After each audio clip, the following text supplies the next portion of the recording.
it's a starters draft is how I would phrase it. And going through and watching all these guys for the combine and talking to a bunch of people around the league. Okay, some positions maybe don't have that superstar that we have had in years past, but we do have a boatload of starters, particularly the defensive line, a bunch of really, really good players. So excited about it. Looking forward to seeing these guys in person in Indy, and look forward to your questions. We're going to start with Jim Wyatt of the Tennessean. Now TennesseeTitans.com. Yeah, and I appreciate you having me. I appreciate you having me leading off with the number one pick too. Daniel, how you doing? Appreciate your time. You earned it, buddy. You earned the first question here. So I noticed you've got Abdul Carter as your top prospect. I noticed you've got the Titans taking him at number one in your initial mock. Is he good enough that you just stick there and pick, or do you look to trade? And if and to kind of go along with that same question, how much interest, how much action do you think they'll get with a potential trade at one? Well, I haven't heard much buzz about action at this point in time. Usually the combine, as you know, is when that can pick up a little bit and you'll start hearing some buzz if somebody falls in love with the quarterback.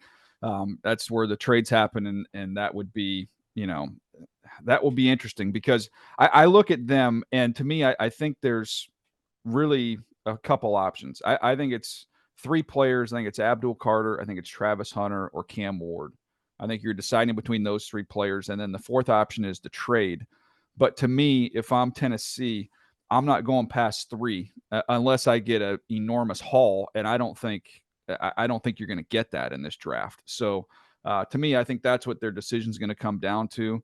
I think, it depends on what you're looking for. I have a very similar grade on Abdul Carter and Travis Hunter. I have Abdul Carter a little bit higher than him. And it's such a premier position. And I think when you look at the pieces already on that defensive line and you go out and you get Abdul Carter, I think you've got a chance to have one of the best units in the league. So that's a good foundation to build off of. But they need to do their homework on Cam Ward. And if they feel confident and comfortable with him and they feel like he can be their guy going forward, I wouldn't have any issue whatsoever if they decided that was going to be the direction they went. Thanks. Next question is from D. Orlando Ledbetter of the Atlanta Journal-Constitution. How does this group of 14, George, I want you to go all 14, yeah. But Starks is the one that's interesting at, perhaps for the Falcons at 15, but maybe Walker, Mikal Williams, and Starks. How does this group look and project into the first round here? Yeah, and they got a boatload of dudes. So I'll just go through those top three guys and kind of. Okay, yeah, that's good. Yeah, Jalen Walker, he's one of my favorite players to study. He's got the versatility to play off the ball, on the ball. I think he's got a chance to be a special pass rusher. I don't know if we're going to see him do everything in Indianapolis. I know he'd been nursing some things, but I anticipate when you see him run, if he does decide to run, he can run the 4.4s. Like he's got legit explosive burst. He plays with a ton of energy. He's a tone setter. The thing I love about him is, I see he plays with energy and passion. He plays fast. He's physical. And then when you talk to the coaches at Georgia and they say, like, this guy is like rare, off the charts intangibles, leadership. He took over a couple games. That the Texas game at Texas, that was a statement there. So I think he's a lock to go in the top 10. Mikal Williams is, gosh, I just wish we could have seen him healthy. If he doesn't get hurt in that Clemson game and we see him at full strength, I think we're talking about him as another, top 10 lock who's got a lot of freaky qualities to him, freaky traits to him. He can really get off the ball. He's got, a lot of power and violence as a rusher. He can set the edge. It's just the production hasn't been great, but that's because the guy wasn't healthy all year long, and they still roll guys through there. So I think the Trayvon Walker, experience and seeing how he's continued to develop with the Jags, I think that's, when it's all said and done, I will, I'll be more surprised than not if he's not all the way up there in the top 10. And then Starks is an intriguing one because you notice him when he was younger and kind of like popped on the scene, and man, he's such a easy mover, like a fluid athlete. He just didn't make as many plays this year. He made the big pick, a big time athletic interception down the field in the Clemson game. And then after that, just didn't make a ton of plays. but real reliable. He's a obviously really smooth athlete, takes really good angles, gets guys on the ground. I like the fact that he's young. I think his best football is still ahead of him. And I like the fact that he has, safety nickel flex. He can do a lot of different things. So to me, I think it'll be interesting to see how he works out and how he tests. But he's right there to me more so in the back half of the first half than the first half of the first round. Thanks a lot.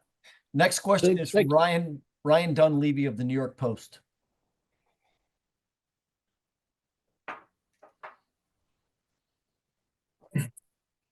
Hey, Daniel, can you hear me? Yep, I got you, man. Thanks for doing this. We need some franchise quarterbacks in New York, Giants and Jets. Giants and Jets. You mentioned Cam as a possibility for number one for the Titans, but not Shedeur, which makes me think you think there's a significant gap between them. And then you also have the Giants passing on Shedeur at 3 with all the buzz. Shedeur obviously thinks he's going to the Giants with his cleats and whatnot. What do you think of the top 2 quarterbacks, the separation and their matches for the Giants and Jets? Yeah, when I first watched the quarterbacks, I stacked them right next to each other, and they're totally different in terms of their strengths and weaknesses. The more that I've done, the more I've kind of created some separation, and that'll be reflected when the top 50 comes out next week, the updated top 50. I like Shedeur. I think Shedeur is, when you look at the things he does really well, the accuracy, anticipation, toughness, like he just keeps getting up after taking a beating. But some of the other things that Cam has, he doesn't have. It's just a little bit more twitch in his body. He's got a more live arm. I think he's more equipped to play in that division, in that stadium, in that environment that you're going to get with weather. I think Shedeur makes more sense just as relying a little bit more as a touch thrower than a power thrower. I think he makes more sense, when you look at the Saints make sense to me, the Raiders make sense to me. So more so about fit than anything else when it comes to those guys. With the Giants not taking one in a mock draft, I always like to just run through different scenarios and what you're hearing. Okay, if this happens, then where do we go from here? The mock drafts, as you get through free agency, it'll crystallize a little bit more. But there has been a lot of chatter and talking to guys around the league. The Stafford stuff. I don't know if there's legs to it, but I know that it has got a lot of people in personnel departments and general managers intrigued in seeing what's going to transpire there with him and the Rams. And the fact that that they didn't just come out and say he's not going anywhere has led people to believe that that's a possibility. And when I looked at the Giants and you look at head coach and general manager, there's some pressure there.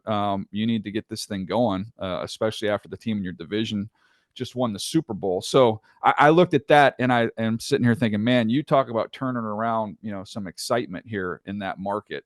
And you trot out there week 1 and you've got, Matthew Stafford throwing the ball to Malik Neighbors. You've got him, looking at Travis Hunter getting some snaps on the offensive side of the ball. You've got who knows what else they can do with the money they have in free agency. And it is Cooper Kupp, part of that. Is that a package deal with him and Stafford? So that was my mind. That was kind of where I was going in my fantasy land as we got to that mock draft. Next question is from Nate Davis of USA Today. Nate? Hey, DJ, I wanted to just, you're good at synopsizing guys from certain schools. It seems like this year maybe we have more on the quality side for Michigan, not the same quantity as last year, but just thought maybe if you could sum those guys up for us. Sure. I'll rip through a couple of them here. It's a good group. Mason Graham, gosh, he's so fun. I watched him on tape and I fell in love with him. And then I got a chance to go to their game against Oregon, and there's a bunch of personnel guys and GMs down on the field, and we're walking down there, and I see Mason Graham walk by, and of course he's next to Kenneth Grant, his teammate, who looks like he's a cartoon character, like he's an Adonis, how big he is. And I'm looking at Mason Graham and body type, and I'm like, gosh, maybe I need to adjust my grade. I think maybe I'm just too high on this guy. And then I proceeded to watch the game, and I was like, nope, he's just really, really good. So I hope people don't overthink it with him as we get to the spring and kind of the further we get away from football. But he's got crazy elite leverage, balance, and instincts. You can see there's a wrestling background there. He's just never on the ground. He gets underneath guys. I just wrote down when I was looking at my notes, I had block destruction written down so many different times. He's just a real aggressive player who's got, instincts and can dominate the game against the run. And I think has more to offer as a pass rusher. Loveland, I think some teams are going to have him as the top tight end. It's two different styles there with him and Tyler Warren, but he's someone who can really, really run, can get in and out of breaks, fluid for a bigger guy. He can go get it with a huge catch radius. He's tough and physical after the catch, and in the run game, he does enough. He stays connected and shows want to. So he's one of the top 10 players in the draft for me. Will Johnson is an interesting one because there's so much, hype on him coming into the season, and he's this big, athletic, rangy corner. He's got ball production, but I did not think he played his best this year. I thought there were times where he wasn't super interested against the run, and he got trucked a couple times against the run. So I just want to see a little more physicality there, and then some guys got on top of him. So didn't get a chance to finish out the year healthy. So I think this will be a big spring for him to kind of recapture some of that momentum he had off of a much better season in 23. Kenneth Grant, I mentioned, just massive. He's a people mover, and talking to the folks where he's been doing a lot of his training, at 340 pounds, you should not be able to move around like that. So you're hoping and dreaming on this, Dexter Lawrence type ascension for him once he gets to the NFL. Hasn't put it all together, but it's all in there. And then lastly, I'll give you one more, and there's a bunch more guys, but Josiah Stewart he's a bolt of lightning off the edge. He's undersized, but if you don't look at the size on your paper and just watch the tape, he doesn't play small at all. He can really generate power as a rusher, and he's someone who plays with just maniacal effort and energy. One of my favorite players to study. Next question is from Nate Ulrich of the Akron Beacon Journal. Nate? Hey, Daniel. In your latest mock draft, and you touched on the quarterback debate earlier with Ward versus Sanders, but to the Browns at number 2, when you talk about fit, what specifically had you going Ward in that spot? Yeah, so similar discussion. Having scouted in that division for a couple different teams, we always wanted guys who were, real rugged and strong. It's a physical division. You're going to play in wind and weather as you go throughout the season. Arm strength matters a little bit more there. Look, I'm not saying that Shedeur can't play there. He could fit in the system for sure. And, if they went in that direction, that wouldn't, totally blindside me or shock me. I just, know from being in that division and talking to people inside that division, that's something that carries a little more weight than maybe in other spots. So I just liked his ability. If you look at Baker, and I know I obviously went sideways there at the end, but even though Baker wasn't a really big guy, I thought his arm played really, really well there. And there were some ups and some downs, but I didn't think that was an issue there at all. And I think there is some of that, with Cam Ward. He's just got a real live arm. So that's why I like that fit. Thank you. Next question is from Jonathan Alexander of the Houston Chronicle. Hey, DJ, I appreciate you doing this. The Texans pick at number 25, obviously, and obviously they need guard, defensive tackle, wide receiver. Just considering the realistic expectations of what could be there, who would you consider be like a home run type of pick for them?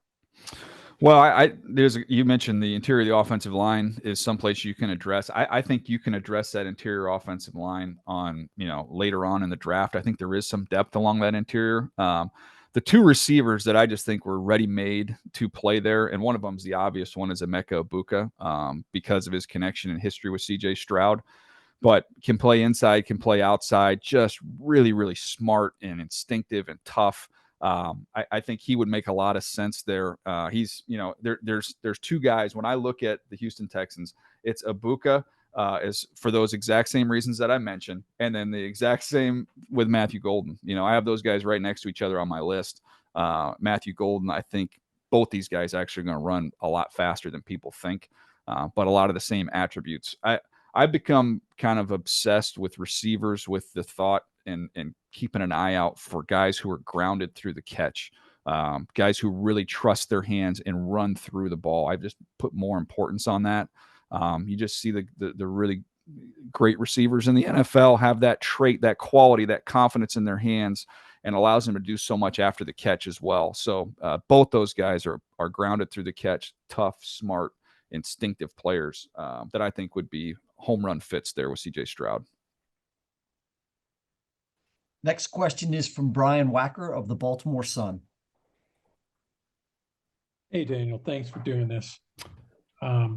Just a couple of quick questions. The Ravens, they've got 11 picks in the draft.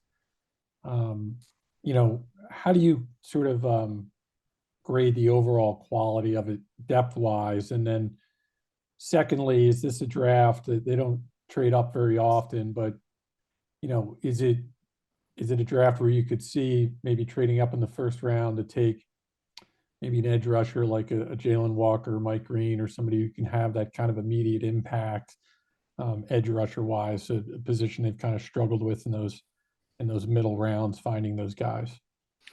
Well, one of the things you look at with the Ravens is because they amass all these picks and because they've played the comp game, better than anybody else in the NFL, is you have options. So if you absolutely fall in love with one of those edge rushers, yeah, they have the ammunition to do it. I just don't necessarily think you have to. I think there's a lot of depth along the defensive front, not just edge rushers, but D tackles.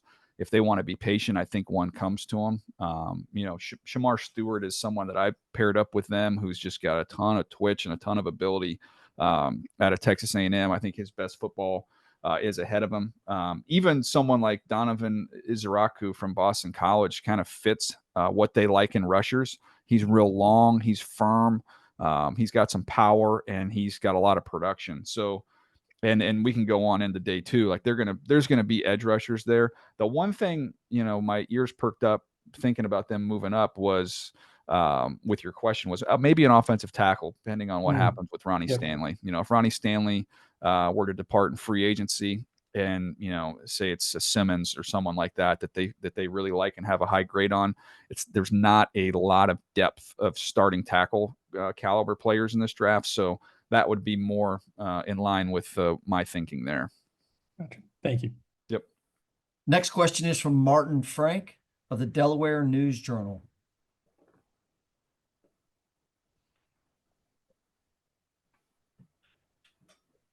Hey, Daniel, appreciate you doing this as always. No problem. When you're looking at the Eagles at number 32, as far as their pick is concerned, it seems like they have like quite a few needs and everything, but is there also a chance they could trade out of that pick? And what do you think the possibilities would be for that? I wouldn't rule anything out with Howie, and go in either direction, but their roster's in such great shape, and we'll see what happens with free agency. You got some key guys there, but they have so much roster depth, and they're traditionally a big line of scrimmage team in the draft. And this is a draft, especially as I mentioned on the defensive side, there's depth and quality there. So they could, if somebody wants to jump up, I could easily see them sliding back and trying to get some more shots at it here on day two. I think there's a lot of value in day two in this year's draft class. So that would be more likely to me than moving north. I think would be moving south. But again, don't rule anything out with them. And when in doubt, just sit there and wait for some uber talented, Georgia, Alabama player to kind of fall down into their lap. Thank you. Yep. Next question is from Bob McManaman of the Arizona Republic. Hey, Daniel, thank you for doing this. Question is about the Cardinals, obviously here. I know 16 where you've got a lot of guys kind of in that area, but I'm more curious about maybe three guys you really like that could be available at 47, maybe whether they're defense or not, but I could see them doubling down on two defensive players. Yeah. 47. I still think again with the edge rushers specifically, which is a big need for that football team, as you know, just third down pressure rate, two areas, indicate, they've got some work to do there. So if you're looking in that range, you're talking about, Jack Sawyer from Ohio State comes into the mix there, who's kind of a real physical, rugged edge rusher who can also really set the edge. Landon Jackson from Arkansas had a monster Senior Bowl, and he's 6'5" and change, 273 pounds. He can really rush with that long arm, physical. He can close, he can run, he plays with effort. Those are a couple guys, and I would say Princely Umanmielen. I'm going to get that right when we get to the combine, so forgive me. But out of Ole Miss, he's another one who popped at the Senior Bowl. Real long, bendy, athletic. He can really cover ground. So he's again, there's no shortage of edge rushers, especially in that. That's kind of almost a sweet spot where I like that clump of players. Next question is from Stu Jackson of therams.com. Hey, DJ, just looking at the Rams at 26, do you see sticking and picking as the best option for them, or in order to address their needs, would trading back and trying to accumulate more shots in the top 100 make more sense based on what you think their needs?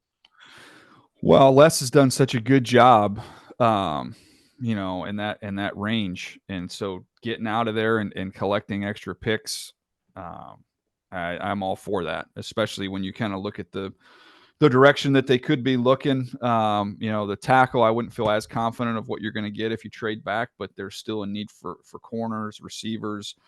They could pluck a tight end. I mean, that's good position groups there on day 2. So, if they were to slide back a little bit and collect some more resources there, I've got a lot of respect and appreciation for their ability to scout and find guys there. So that would definitely make sense to me. Next question is from Nick Suss of the Tennessean.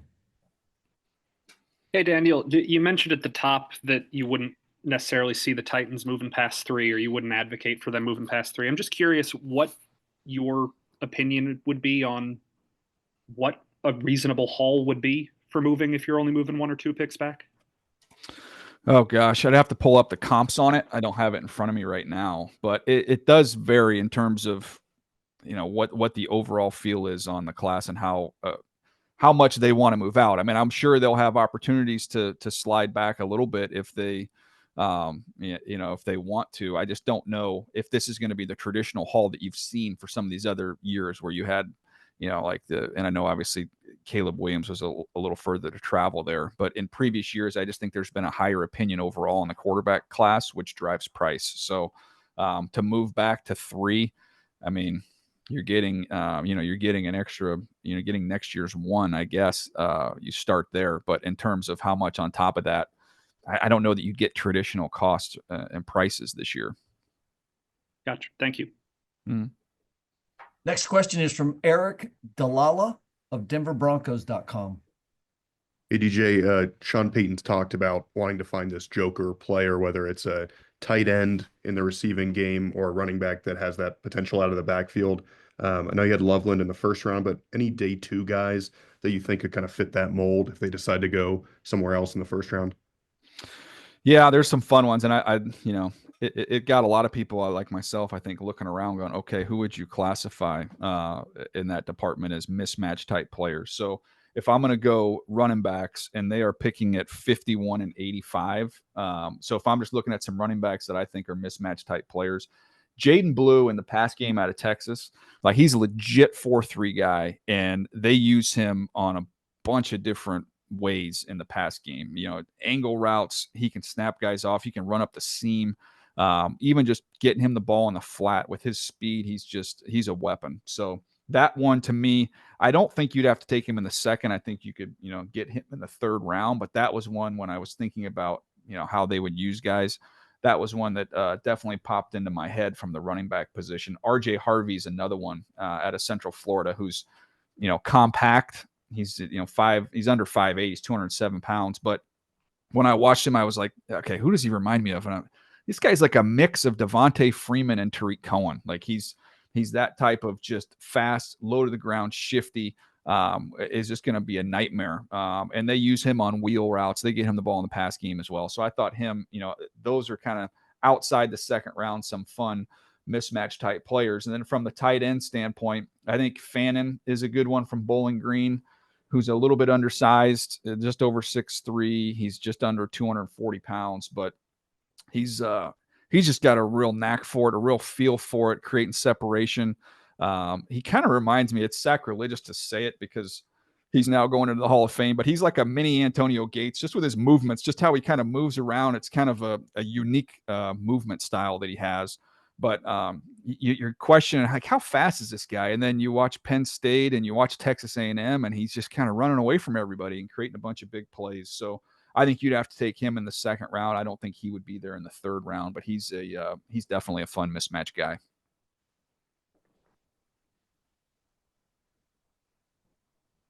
Next question is from Chris Franklin of NJ.com. Hey, Daniel, thanks for doing this again. The Eagles have Zach Bond, Mekhi Becton, Josh Sweat heading to free agency. And if they can't sign any of those guys, who do you think will be a good spot around that 32 or even in the top of the second round that could either fit Vic Fangio's scheme or could be a quote-unquote Stoutland guy if expected? Yeah, well, let's go to the offensive line first of all. So if I'm looking at the interior offensive line, there's some interest to me. The no-brainer would be Gray Zabel if he was there from North Dakota State, because he has the versatility, and I think that's one of the underrated aspects of what the Eagles have done. Everybody talks about how big they are and physical and all that stuff, but look at the number of guys on that offensive line that have cross-trained at different positions. You mentioned Becton coming in from a tackle to a guard. Landon Dickerson can play any of those spots inside. Juergens played guard, plays center. Lane, if you needed him to, I think kick over to the left in a heartbeat. But Zabel, to me, out of North Dakota State, he's got legit 5-position flex. I think he's better off kicking inside. If Becton were to leave, I think he's plug and play year one at the guard spot. So that one I like a lot. Miles Frazier outside that, when you get into day two from LSU, he's got size over 6'5". He's 324 pounds. I just think he knows how to play. He's played some outside as well, but he's definitely going to be a guard. But he's got some power, some torque, and some turn to him. So that one would definitely be a match there. And then when you look at linebackers, it's not a great off the ball linebacker year. He's not going to take a linebacker in the first round, but if somehow Jihad Campbell were to get there, I can't imagine he would, but that is he's a rangy, versatile, athletic dude who can play off the ball, he can play on the ball, he can run like crazy. He's got a bunch of upside as a rusher too, so that would be one there. And then some of the linebackers as you get beyond that, I like Pupal from Ole Miss. Maybe third round. Cody Simon, same out of Ohio State. Jeffrey Bassa, Oregon. Barrett Carter, Clemson. Like that group of guys to me is kind of in that third round range. Thank you. Yep. Next question is from Joe Rutter of the Pittsburgh Tribune Review. Yeah, hi, Daniel. I know in your two mocks, you've had the Steelers taking offense in the first round. If they were to address the defensive line, which is getting older, what kind of player at 21 you could potentially see being there that fits their style? Yeah, if you're looking at pick 21 for the Steelers, I mean, gosh, Michael Williams would be a lot of fun just because the physicality they require, setting the edge, all that stuff. He checks that box, and I think he's got so much upside as a rusher. I don't anticipate he'll be there at that point in time. Him and Mike Green are probably both gone, but either one of those picks would be, to me, home runs. Shamar Stewart is raw as can be, as we talked about a little bit earlier, but man, there's a lot to work with. And I can't imagine with someone with his physical gifts that he has, getting a chance to learn from TJ. Golly, that would be fun if he were to get where he's capable of getting talent wise. There's a lot in his body, so they'll have options if they want to go with an edge rusher. They're going to have someone there that's worthy of that pick. They're not going to have to reach if that's truly the position that they wish to address. Next question is from Andrew Kramer of Minnesota Star Tribune. Hey, DJ, thanks for doing this. I wanted to ask you about the Vikings at 24. You've got them taking a running back. Why do you think the running back run isn't going to start until the 20s this time around. And then if they don't go running back, what other kind of positions do you consider for them at that spot? Yeah, I mean, it's hard to figure out when the run's going to go. And just to be totally honest, everybody, I kind of wanted to have some fun with that too, with Ashton Jeanty in a scenario where he can kind of fall down a little bit. Ashton Jeanty is my third player in the draft, so I am a huge believer in his. I think he is extremely high floor to go along with an extremely high ceiling. I think he's a special player. That the interesting part is, and just a lot of this comes from talking to people around the league, is because of the depth of the class, and it's really good. That, man, if you have multiple needs, maybe you could see a scenario where teams are going to punt on running backs early, and then just know that I still got some options there on day 2, and that's with the full appreciation that there is more love for running backs around the league after this last season, with all those free agents. All the leading rushers in the league were all free agents that showed their value. And then we've seen with some of these young backs in the league what they've done, led by Jahmyr Gibbs. But that's why I went running back with the Minnesota Vikings, because I just think they saw inside their division what you had with with Jahmyr Gibbs, and man, that would be an explosive player to add to their mix. So if Minnesota didn't go in that direction, and I look at some of their other needs, interior offensive line would be one, corner would be another. If you just look at the corner position, if we're looking at guys that could potentially be fits and options there, I think Azariah Thomas from Florida State would be in the mix, and I think you're going to start hearing a lot more about Maxwell Hairston after the combine from Kentucky. He's a really good player. I think he's got a chance to go in the first round. Next question is from Dave Burkett of the Detroit Free Press. Dave? Hey, DJ. Appreciate your time on these as always. Little two-part question for you, I guess. There's a lot of teams sort of at the back around one that have been rumored to be, maybe potential suitors for Myles Garrett or some of those other pass rushers if they come out deep drafted, defensive line, obviously. So can you walk me through the pluses and minuses of making a deal? And then obviously for a team like the Lions, if they decided to use their picks on defensive line help, who are some guys that you could see fitting in at 28? Yeah, I mean, that was a team that made the most sense for me with Myles Garrett was Detroit. Just because, if they ever are comfortable with moving him, which it sounds like at this point they are not, but if they are comfortable, to me, you get him outside the conference and he goes to Detroit. Detroit has, the roster that's ready to win right now, ready to win a championship, and that could be a finishing piece. So, I'd be willing to be pretty aggressive. I think if I were Brad Holmes on that front, knowing that could bring a parade to my city, I would be aggressive and do whatever I had to do and try and make something like that happen. So we'll just have to see if it's a legit possibility. Everything, talking to people, as of late around the league, the expectation is, he's not, they're not going to move him. He's not going to go anywhere. So we'll see what happens. If you're looking at edge rushers for where they're picking at pick number 28, you start getting into, James Pierce. He's going to be an interesting one. He could go in the top 15. He could go bottom of 1. He could go top of 2. Like, there's a wide range on him. He's a lean, skinny rusher, but he has got a ton of juice and explosiveness. He really knows how to rush. His first 3 steps are pretty dynamic. So that would be one we'll see in the mix there. Again, I've mentioned some of these names before, but Shamar Stewart, we'll see what happens with him. That would be another one I think could factor in for them if they're looking for edge rushers. But you can get them all throughout the draft. You can find them, especially day 2. There's a lot of other good options there for rushers. Thank you. Next question is from Matthew Paras of the New Orleans Times-Picayune. Hey, Daniel. Thanks for doing this. Just curious, you've talked a lot about the depth with the defensive line, but could you talk about the overall the quality of the high end edge rushers, and specifically for the Saints at number 9? Just some few options for them there. Yeah. Well, Abdul Carter's gone. Jalen Carter, if he's there, I would run the card up.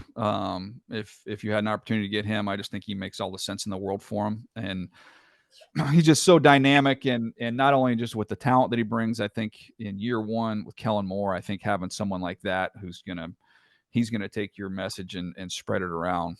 He's that type of dude. So that one to me would be a home run. And then, I think Michael Williams is the next one that would be, a worthy candidate for where that slot is. And I think he's another one. You may be a little patient with him, but it's all in there and the upside is tremendous. So I think all those guys or both those guys would be, legit options and would provide some serious juice to a pass rush. So that's going to be curious to me is what direction they go position wise, because I just think Kellen Moore coming off of the year he had and seeing the value in the trenches and what they had in Philadelphia, I'd just be surprised if they went anywhere outside O-line, D-line. Did you mean Walker instead of Carter, by the way? Yeah. Sorry, Jalen Walker. Sorry. Yeah, I got so many games. Jalen Walker, Jalen Carter. There's 55 Georgia Jalen's and Carters, I feel like. Next question is from Jana Bartle of The Athletic. Hi, Daniel. Thanks for doing this. I'm Jana with The Athletic. I had a little bit of a broader question for you for leading up to the combine. Last year we saw some of those elite prospects sitting out of drills. Do you see that trend continuing, and how has the way teams view and analyze the combine changed throughout the years? Oh, I appreciate that. It's a good question. I think you're going to continue to see it. I think especially with guys who have a long track record that have played well, have been viewed as kind of top 10 picks for an extended period of time, and they have all the tape that's out there, and teams have the GPS information. So that's the case that they'll present as to why they're not going to, to be active at the combine. So I think that's something that we'll continue to see with the top tier players. I don't think it's going to spread all the way through. I don't. I think it's an opportunity for a lot of these guys to compete, and a lot of these guys still really want to do that. And if you're not a lock in terms of your positioning, there still is a belief you can go out there and help yourself. So I still think there's value in it. I think certain positions maybe more value than others. I've said this over the years, but I've always felt like the corners have the most opportunity to help themselves at the combine. They run well, they move well. That can answer a lot of questions and can help guys maybe more so than any other position. So I do think you'll see it. I know there's a growing trend there of not doing some of the psychological testing and those things. I don't think that's going to go back to the way it was. I think you'll see more and more people that are going to probably opt out of that in the future. And there's enough information and resources out there for teams to be able to figure this thing out without all that. So I don't think that's that big a deal. Thanks.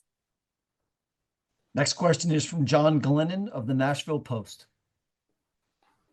Hey, Daniel, thanks for your time. Touching back on the Titans there at number one again, kind of a devil's advocate approach. I know you've got Abdul Carter going there, but if you're the Titans, a quarterback needy team, why not take a quarterback? If you think he's better than what you have and you can win with him, and you don't know when your next time, picking at number one or close to it will be, couldn't you make a good case for taking a quarterback there? I think that's a great question and something I've been thinking a lot about, and I did some homework on it because I knew this would probably come up. But I still believe you can make a case, okay, he's better than what we have, but is that the marker? Because then I would say, well, if you're going to be right back, 2 or 3 years from now saying this isn't good enough, we need better, especially when you're in the AFC where we've got all these cyborg quarterbacks you have to compete with.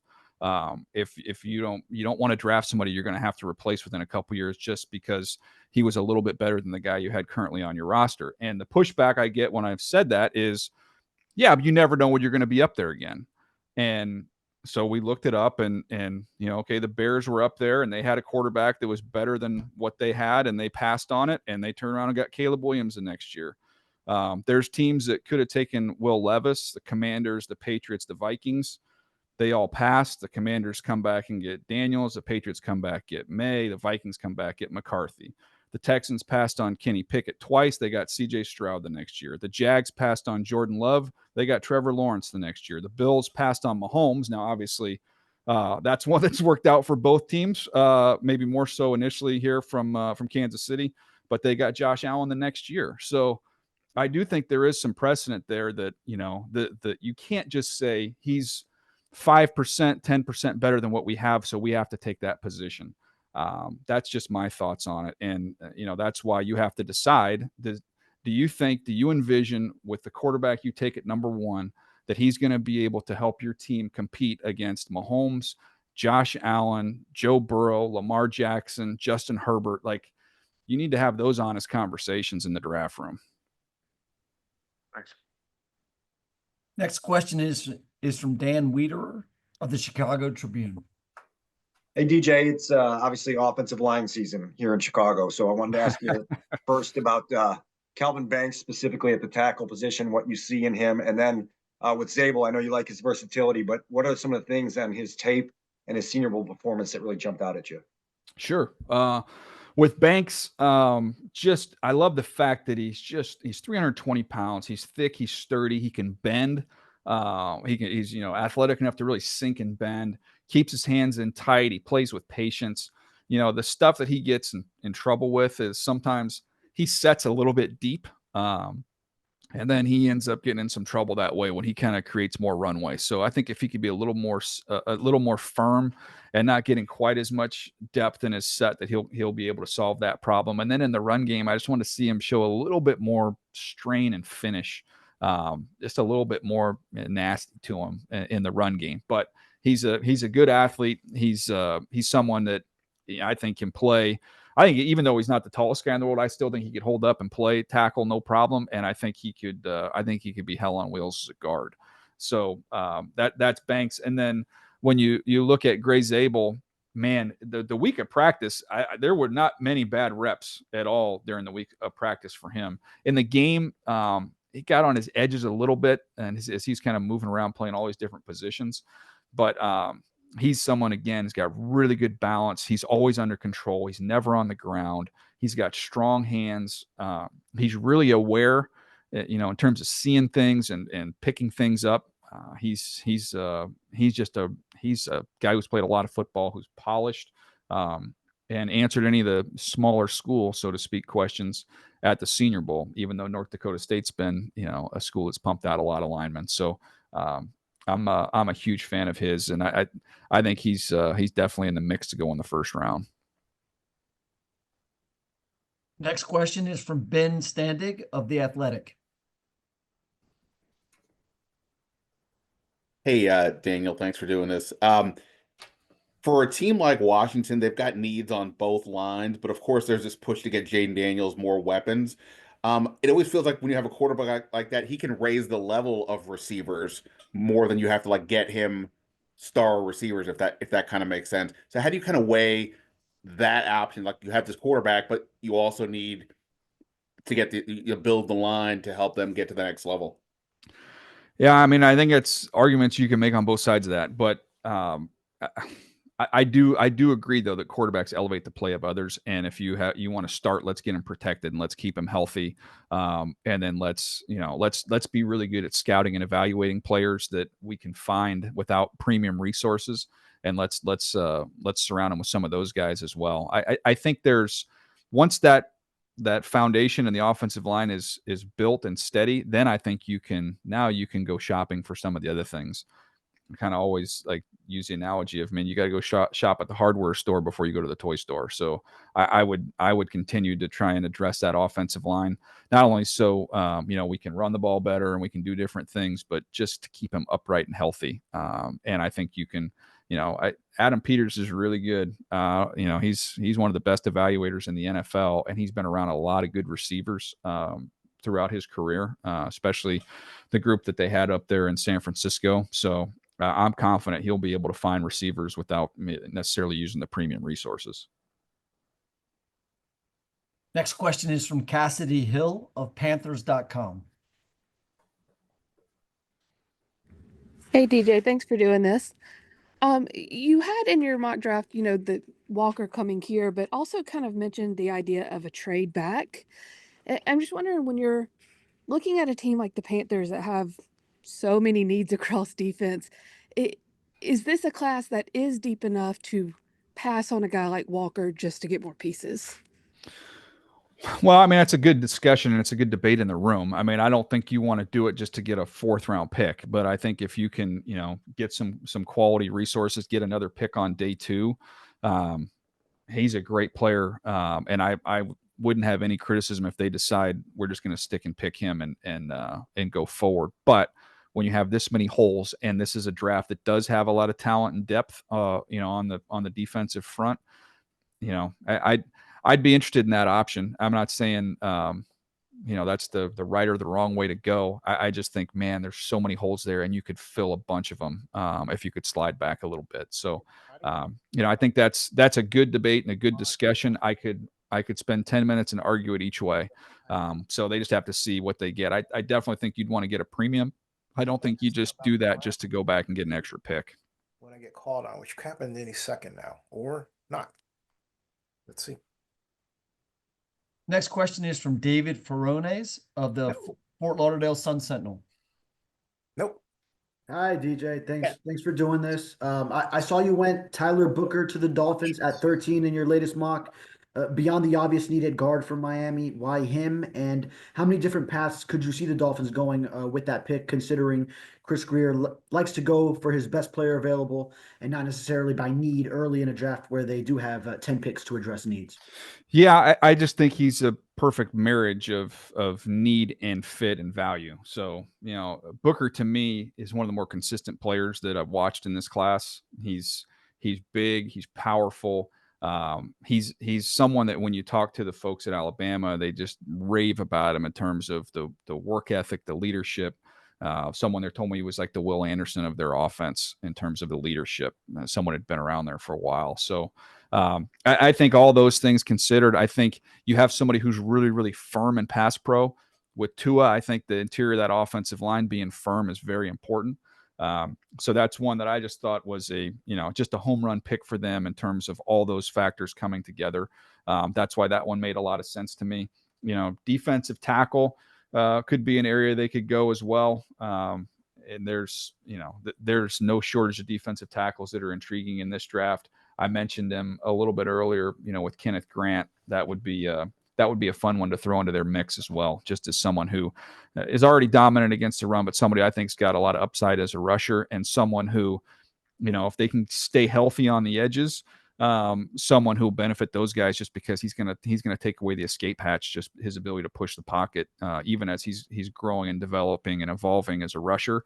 I know he can do that. He can put his hands in your chest and walk you back and take away the escape route as those edge rushers get home. So that'd be another one I think that would make a lot of sense there.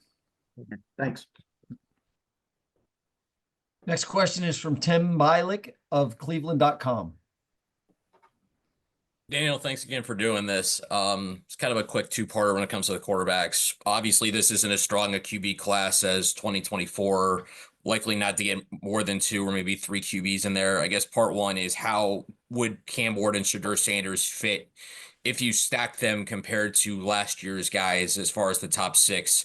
And then if you're a team like the Browns at number 2, how much does the idea of taking the idea of ceiling variance, like Cam Ward with a higher ceiling, Shedeur with a higher floor, how much do you think that should weigh into a decision if you're a team like the Titans or the Browns or the Giants and say you have a choice between both guys?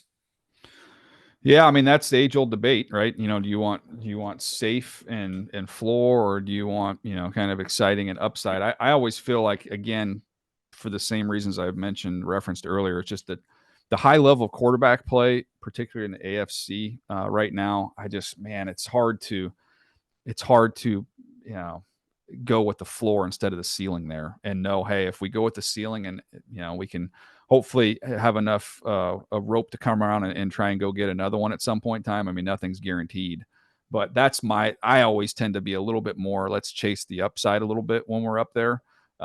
So that's the direction I would go. When you look at this group compared to last year, I just pull up my list from last year. I had Cam Ward with the same grade as Bo Nix. So that would put him behind those top 4 for me. So he'd be, kind of in that fifth range.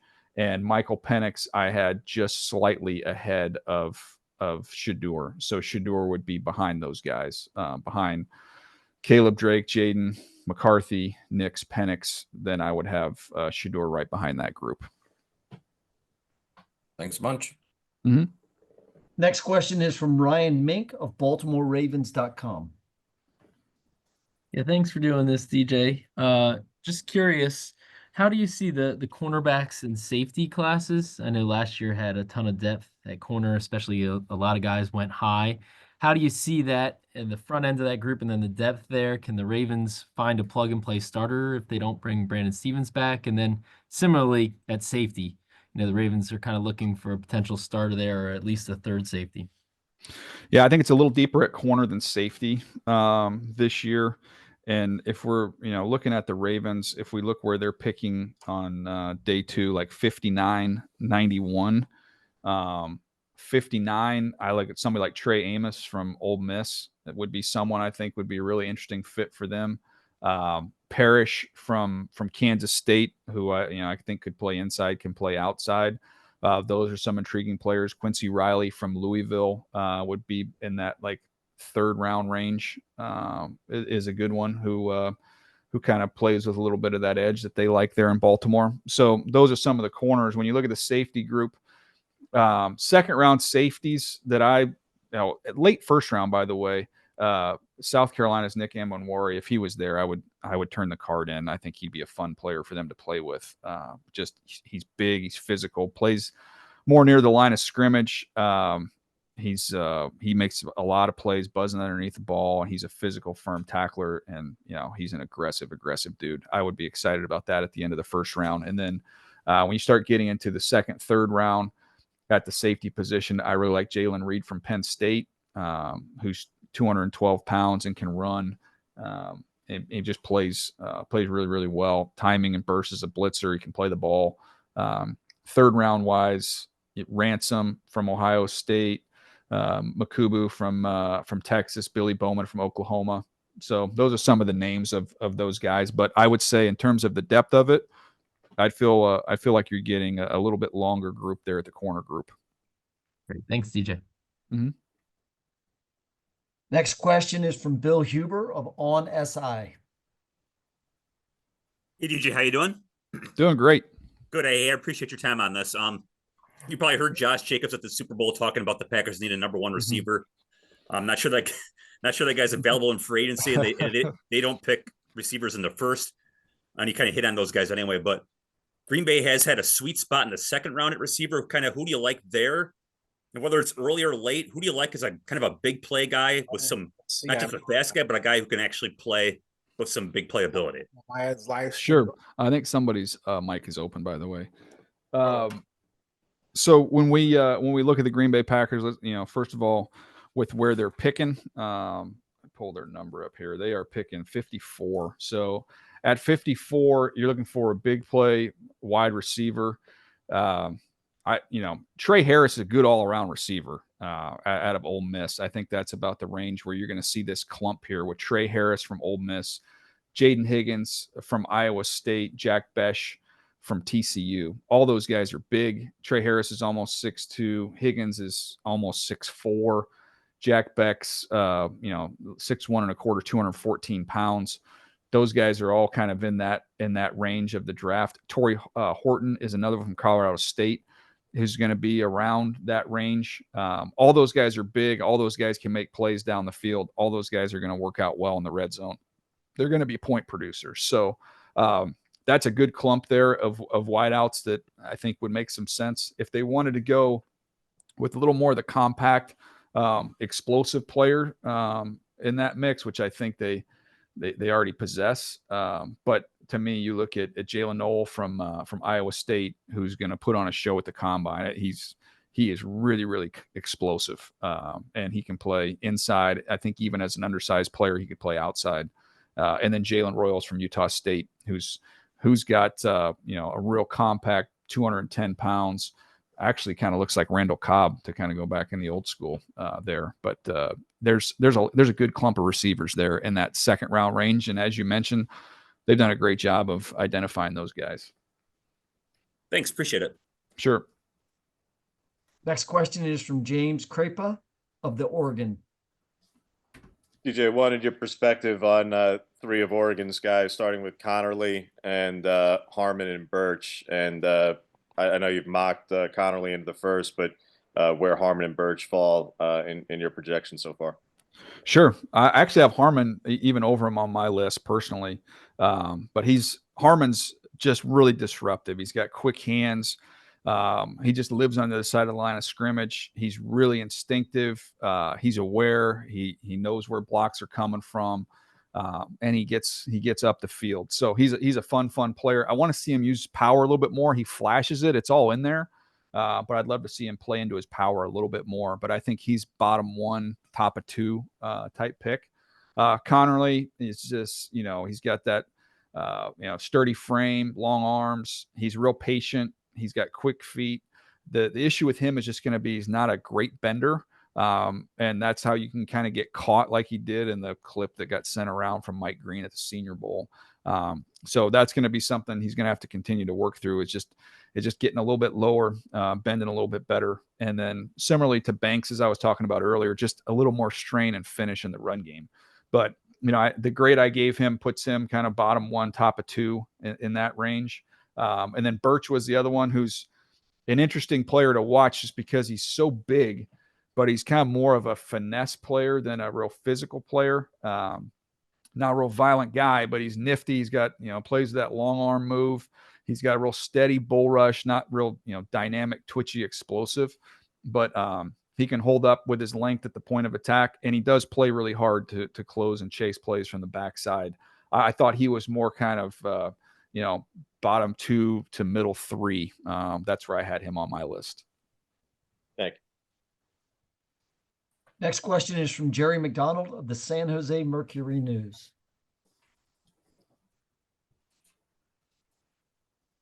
Okay, Daniel, just to borrow you from your analogy, the 49ers have accumulated a lot of toys over the year, and they may need a visit to the hardware store in terms of offensive, defensive lines. I'm curious what you're thinking they might do at 11 and who's available to them in those areas. Yeah, where they're picking at 11, they're going to be able to get a really good player. And I'm curious. The one thing, we talked about him as one of the top players in the draft with Mason Graham. I'll be curious to see how he goes through the spring. As I mentioned, I think his tape is so good, but I'm not sure he's going to, totally ace the spring part of it. If you're looking for someone I think would just be a home run pick for him, what's the dream scenario? To me, it would be Mason Graham, where to fall down to him, where they could, scoop him up and pick him up. But where they're picking, we've talked about Walker from Georgia. That's probably a good chance that he's gone at that point in time. Williams is the other one. It's kind of that same clump of players, that same group of players. The player who's a great scheme fit for them, which I think would be more of a trade back than necessarily take him right there at 11, would be, Walter Nolan, who's, they with their kind of jet front and they like to play up the field. Chris Kasirk, they want to really, really get off the ball and penetrate and go. And he's really, really twitched up. So Walter Nolan to me would be someone if you slid down a little bit just to get a little bit more value, that would be a defensive tackle that I think would be a really fun fit for that group. Thank you. Yep. Next question is from Rainer Sabin of the Detroit Free Press. Hi, Daniel. Just wanted to check in with you regarding the Lions and their history under Brad Holmes and what you think the common thread is that kind of ties their draft picks, and in light of that, what kind of players in the range that they're picking at 29 is going to be the type of player that they'll be looking for in that range specifically. Well, I think he's been really intentional about how they've built their team. They've just found, first of all, they started with, building it through the foundation with the offense and defensive line and finding guys with excellent play temperament, guys that are finishers, that play with effort and are physical. I think that was kind of the first part of the build. And then after that, they went hunting for as many dynamic players as they can find. And with Jahmyr Gibbs, Jameson Williams, the juice that they brought to that offense, even Laporta, plays really, really fast as a tight end. It just feels like they've combined the physical and the fast really, really well. And I think the way that they built it out was really, really, really, really smart. So I think now with where they are, I think it's, that they've got some of these young skill guys at these core positions, these core skill positions.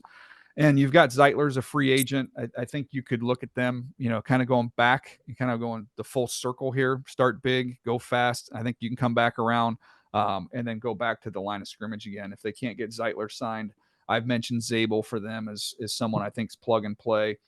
Donovan Jackson from Ohio State is another one who I think is plug and play. So those are kind of more, meat and potatoes guys, but they're in really good, kind of they're in more a really meat good potatoes spot. guys. Thank you. As a reminder, make sure your line is muted until you're called on. Next question is from Aaron Wilson of KPRC in Houston.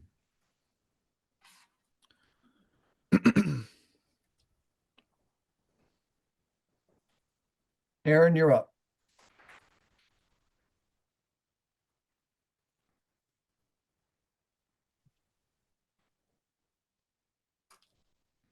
Okay.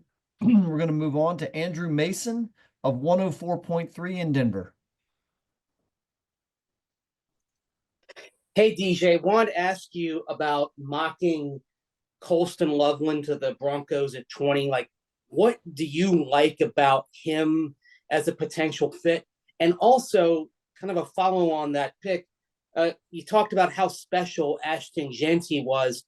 And if he's there at 20, do you see the Broncos passing on him even with his skill set?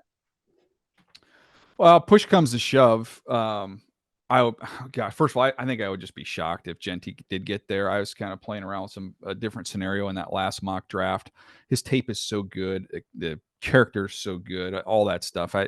Even if teams are going to be patient on the running backs, I think once we get through it and get to the end, I think, Jeanty will be off the board. That would be an interesting conversation with those guys there. Genty's my 3rd overall player. Loveland's my 7th overall player. So I think they both be, home run picks. I think you go Jeanty over Loveland just based off that for me in that situation. But Loveland, when I think about jokers and chess pieces and mismatched players, he'd be a fun one in that offense. And to grow, I like the idea of having the young quarterback and Bo Nix having a chance to grow and play with the same tight end for a long period of time. And I think there's, as we've seen with Mahomes and Kelsey, that's a chemistry thing with those two positions connected. So I would love to see them get a premium tight end like that and let those guys grow together, because Loveland is he's excellent. And again, he's one of the top 10 players in the draft for me. Next question is from Jeff Fedotin of Forbes. Daniel, thanks so much for doing this. I had a question about the Canadian quarterback who kind of wowed everybody at the Senior Bowl. Is he a guy that's going to get drafted? And if so, where is he more of like a priority free agent? So everybody that I've talked to around the NFL, I still haven't got my hands on his tape yet. So that's been a tricky one, just to try and locate the tape.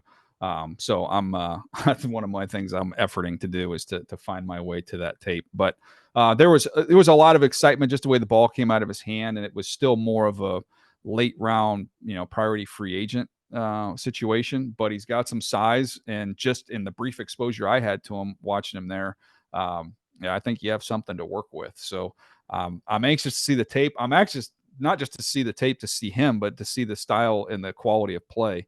Up there, I'm looking forward to seeing that. So I'm on the hunt.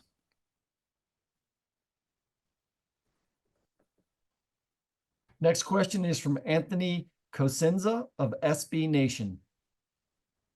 Hey, Daniel, thanks for the time today. I have a question for you. As the Bengals are sitting in the middle of the first round, a lot of people are talking about Walter Nolan, if he's there for interior defensive line help. You mentioned earlier in the press conference call here that there's some good interior offensive line prospects later in the draft. Can the same be said about other interior defensive line prospects if the Bengals decide to forego those type of spots within the first 2 rounds, and they maybe wait till late night 2, early day 3? Yeah, I'm going to pull up their pick here. So if we just want to go to pick 81 for Cincinnati and you want a defensive tackle with pick 81, I mean, this is the draft to do it. There is a ton of them. So, you've got Jamari Caldwell from Oregon kind of in that range. You've got Ty Hamilton, Ohio State. You've got Omar Norman Lott from Tennessee, Jordan Phillips from Maryland. There's a lot of defensive tackles. I posted this the other day, but in terms of guys with potential starter grades, so I'm not saying, they're locks, stamp it, they're going to be starters, but with players with the potential to start at defensive tackle. Last year I had 12, and this year I had double. So it is as deep of a defensive tackle draft as I can ever remember. So if they do decide to go another direction early, they're going to have plenty of options beyond that. If you're looking one, by the way, that I'm one of my just favorite players to study is Pegues from Ole Miss, who's 323 pounds. I have him kind of as a second round, like bottom part of the second round. But just if you want to have fun, just pull up like a YouTube. I'm sure they're out there on him and look at his stuff he does offensively at Ole Miss. It's a lot of fun. Thank you. Next question is from John McMullen of On SI. Hey, DJ. Thanks for doing this. Last time the Eagles were at 32 was the Lamar draft. Is there a quarterback that you think might fit there for teams looking for that fifth-year option? And then when they traded down, they drafted Dallas Goedert. And Zach Ertz is was a little bit younger than Dallas is now. Any tight ends in sort of that 40 to 50 range that could project? Yeah, there's definitely tight ends. The three that I would have in that mix, Mason Taylor from LSU would be a home run pick, who's just a real steady, reliable, dependable guy who jumped on the scene with the game winner against Bama his freshman year. He's obviously, it's a football family with Jason Taylor there, but he's an impressive kid who had a great Senior Bowl. So I don't know how far into the second round he would make it, but he's in that range. Elijah Arroyo from Miami, another one who had a great Senior Bowl week, who can really, really run. And then Harold Fannin, who I mentioned a little bit earlier from Bowling Green. I think those would all be good guys to add along into that group. But I do think Dallas Goedert's got a lot more. He's got a lot more football left in him. In terms of the quarterbacks, I haven't been able to find that buzz out there for someone who would, a quarterback that teams would really want to get into the bottom of one. Jaxson Dart is my third guy. That would be the one I think I would keep an eye on and see if the buzz builds with him, that maybe that buzz could build. But as of today, I would say I don't necessarily see a team moving in there. Thanks, DJ. Yep. Next, we'll go to Philip Marsh with Huddle UK. Hi, Daniel. Thanks for your time today. The interest in the NFL over here in the UK is growing at a huge rate, and particularly the off-season interest now is growing with each passing year. With a focus on the combine next week, what drills for specific positions would you advise a first-time combine watcher really pay attention to? And are there any sort of non-measurables when you're scouting these prospects that you really pay attention to instead of the numbers? Well, that's great. I'm glad there's more interest building here with this event. It's a lot of fun to watch. I would say, first of all, if you're watching it for the first time, the most fun part of the combine is I would think on the fan side of things is you want to watch guys run fast. So, the receivers and the DBs, when they get a chance to run 40s, it's just me and Rich Eisen have a blast because we got the best seat in the house, and it's just still fun to watch guys that can absolutely fly. That's something to watch there. Quarterback wise, you just want to see how the ball comes out of their hand. You're not going to necessarily worry about, all the ball placement things and, ding them on accuracy, throwing to guys they're not used to, but you can get a sense for just how they spin the ball, how the ball comes out of their hand. I think when you look at explosive positions in terms of like edge rushers, I always think it's important to see their jumps, like see their vertical, see their broad, just see how much explosiveness they can generate. those are some of the things you look at there. In terms of outside the numbers, look, the team's going to get access to stuff we don't, obviously the medical information and the interviews that they have in the evenings. But I always think there's value in, if you're watching these groups and you see, who ends up kind of being the leaders in these groups, who do players navigate towards, who do they want to be around and talk to. I think there's information you can gather just by watching these guys interact. Thank you very much. Next question is from Jonas Schaefer of the Baltimore Banner. Hey, DJ, thanks for doing this. It's been interesting to see some of the best passing offenses in the NFL don't really have that prototypical X receiver. And obviously we've seen teams like Buffalo embrace someone like a Mac Hollins because of what he can do as a field stretcher, but also with his blocking ability. I guess, as that position has kind of evolved, have the traits that teams are looking for at that X position changed at all, just with the evolution of the game? That's an interesting question. I haven't really thought about it.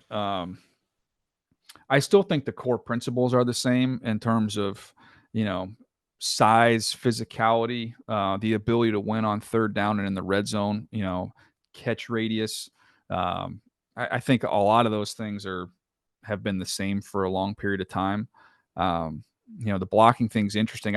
I've been talking about this a little bit on the defensive side of it, because with corners, we used to say, when I started scouting in 2003, we would use the term cover corner a lot. And, hey, this guy doesn't really tackle, doesn't have any interest, but who cares? Like, we're going to leave him out there on the island and let him cover.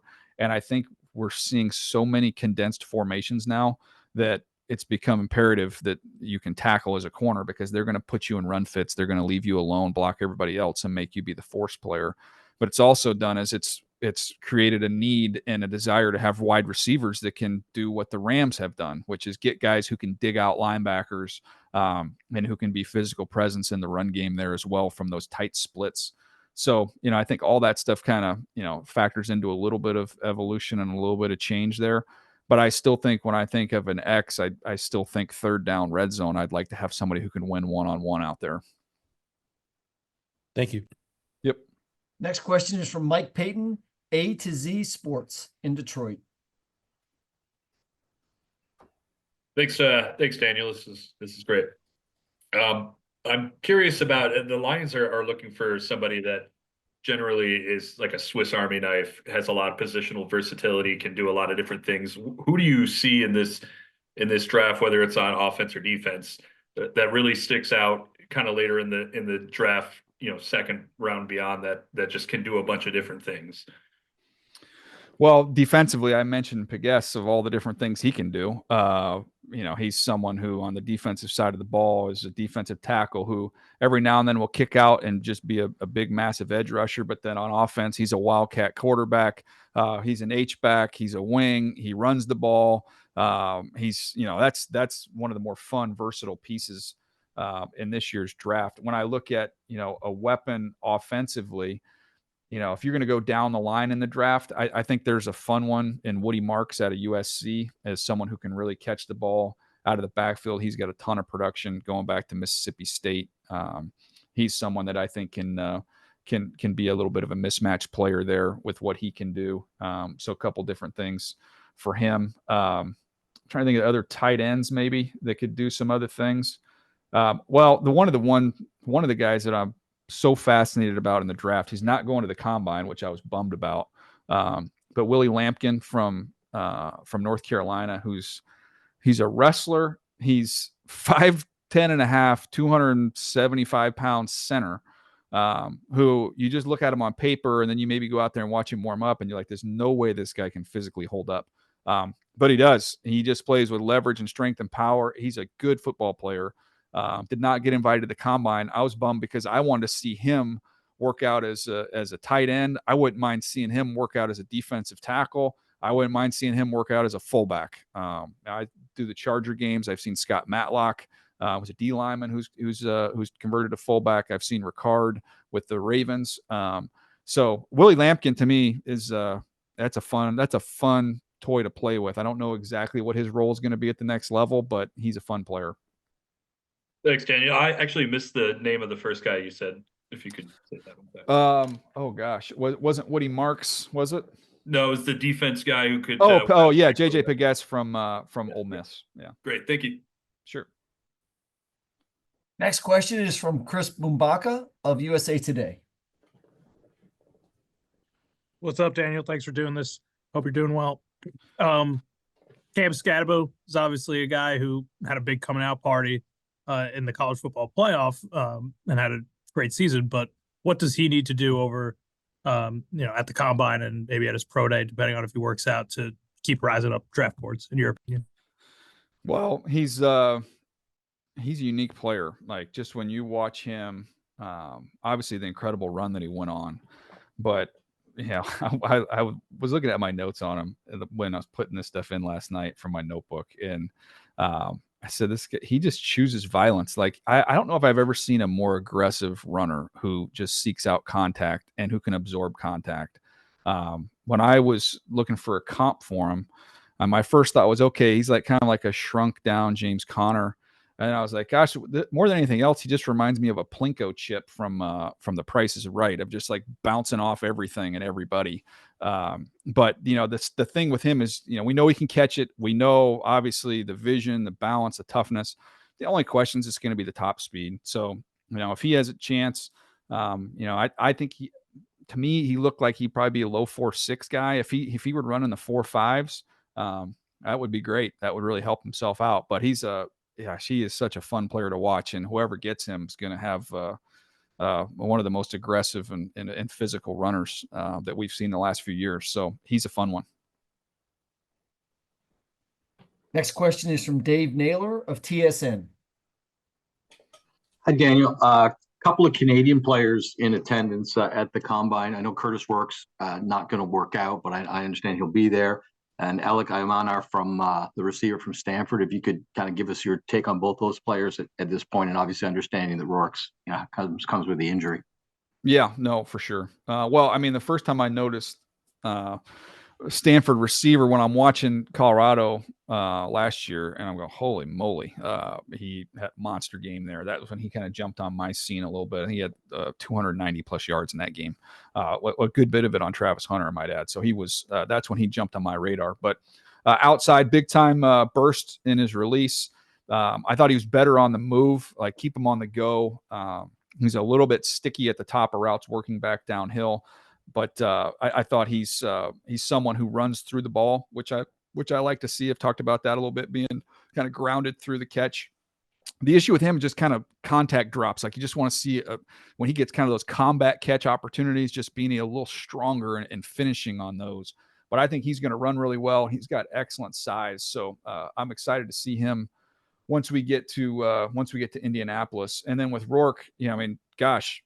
And I guess that's not a surprise in Canada with the hockey nation, the toughness and all that stuff. Like, this dude playing the whole season with a torn ACL is pretty incredible. A little bit older at 24 years old, but someone who's good in the RPO game. He's got a good pocket feel.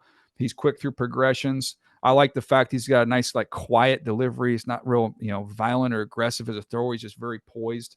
The question is going to be, how much real pop does he have? How much arm strength does he have there? But I love the size. Obviously the toughness speaks for itself.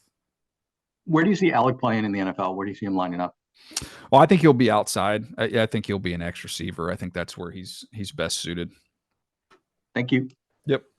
Next question is from Jared Feinberg of Panthers Wire. Hey, Daniel. So you had Jalen Walker as one of your top 10 prospects on your big board going into next week's combine. Do you believe he should be more of a pure edge rusher, or does he fit more of what Andrew Van Ginkel and Frankie Louvu does play style wise? Those are interesting comps. I think he can play in that role. I think you can do so many different things. And I think some teams are going to say, why I'm not going to just put him in one spot. I'm going to let him do a bunch of different things, as those teams do with those guys. So that's real. I think that's a possibility. I just would love to see, given the opportunity, to just be a full-time rusher off the edge. I know he's not, 6'5", ideal frame out there. I think he's going to be a nightmare to block if you just cut him loose and let him rush like that. So that's what I would do. Everything's going to be dependent on what scheme you're in and who your defensive coordinator is. But I think this guy's double-digit sacks off the edge, and I don't think his lack of that ideal size is an issue at all against the run. He's so strong and stout. I think he'd be hell on wheels out there. So that's what I would do with him. But again, if you have a defense that wants to deploy guys differently, I don't know that there's a whole lot he can't do. Thank you, Daniel. Yep. Next question is from Rishi Sharma of TD Labs. Hey there, Daniel. Thanks so much for taking my question. I'm a small content creator for Canada, trying to get draft news to more Canadians. I got a two-parter here. Really, the first one is I've done some research and I haven't seen I've seen Tyler Warren ranked top 5 and Loveland ranked top 7 in your top 100. Haven't seen tight ends since probably Bowers in 2024 and Pitts from 2021 ranked that high. What do you say about Tyler Warren? That's his X factor, and is Rob Gronkowski a little bit of a far off player comp in terms of what he can be if he's to hit his ceiling? And the second part is here, this is a Dallas Cowboys focused question. You have Jeanty, a mock to the Cowboys, and now my concern is the amount of touches. Is this something you look at when you look at your evaluations? He has around 750, and someone like Gibbs is coming into the league with 400. I'm a little bit concerned with drafting a back like that after I've seen what happened to Ezekiel Elliott after a couple of years of being in the NFL. Sure. Good questions. I'll start with the tight end stuff here. Look, this draft at the very, very top, I mean, yeah, I've got Abdul Carter, Travis Hunter up there, but it's not a draft where you have, 10, like I had a higher grade on Brock Bowers is what I'll just cut to the chase there than I did on these tight ends. I really like both of them, though. We don't have quite the same top end depth that we've had in years past. But Tyler Warren is my 5th overall player because his mixture of just size, physicality, he just walls guys off. He looks like a billboard rolling down the seam. He's enormous. He's got a huge catch radius. He is so physical and tough with the ball in his hands after the catch. They use him, on the Wildcat stuff and use him as a runner and do those different things because he's a really hard guy to get on the ground. I look at tight ends and you kind of look at the Gronk tree and the Kelsey tree. Like if you're stylistically the difference between those two guys, I think it's well represented in this draft where you've got Tyler Warren, who represents more of the Gronk type, who's going to be better on the move, crossers, seams, get the ball in his hands and make people tackle him. Whereas when you look at Loveland, it's a little more Kelsey. It's a little more, option routes, getting in and out of breaks, a little more fluid, and someone who can make you miss after the catch, but not quite as physical a player there as you have there with Tyler Warren. So those are the two tight ends that I think are, 2 of the top 7 players in this year's draft class. With the Cowboys and Jeanty, yeah, I mean, look, workload it's something that you look at, but I mean, I don't know. I know Ezekiel Elliott didn't, on the second contract did not get the Cowboys what they wanted, but that's a heck of a run.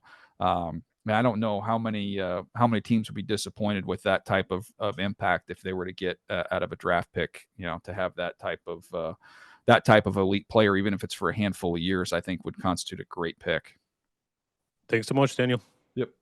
Next question is from Eric Smith of Chargers.com. Hi, DJ. Thanks as always for doing this. With the Chargers at pick 22, how would you prioritize their needs heading into year 2 with Jim Harbaugh and Joe Ortiz? Thanks, man. Look, I look at the interior of the offensive line would be the top for me. And that's going to be, something you can address with free agency and the draft. And I think getting more weapons offensively, getting ideally you get a big time tight end to go along with some juice in the backfield at running back, someone that you can find with some real burst, and then someone to add to the receiver room who's got some explosiveness. So, I referenced the Lions a little bit earlier, Eric, about doing the big things first and then going getting the speed and the explosiveness. I still think there's a little work to be done on the big side. And they've got defensive tackle situation with free agency. I'd love to see him bring back Puna Ford there, but this draft is matched up pretty well with their needs. And interior defensive line, interior offensive line, tight end, running back. I think those are all areas that can be addressed through free agency and through the draft.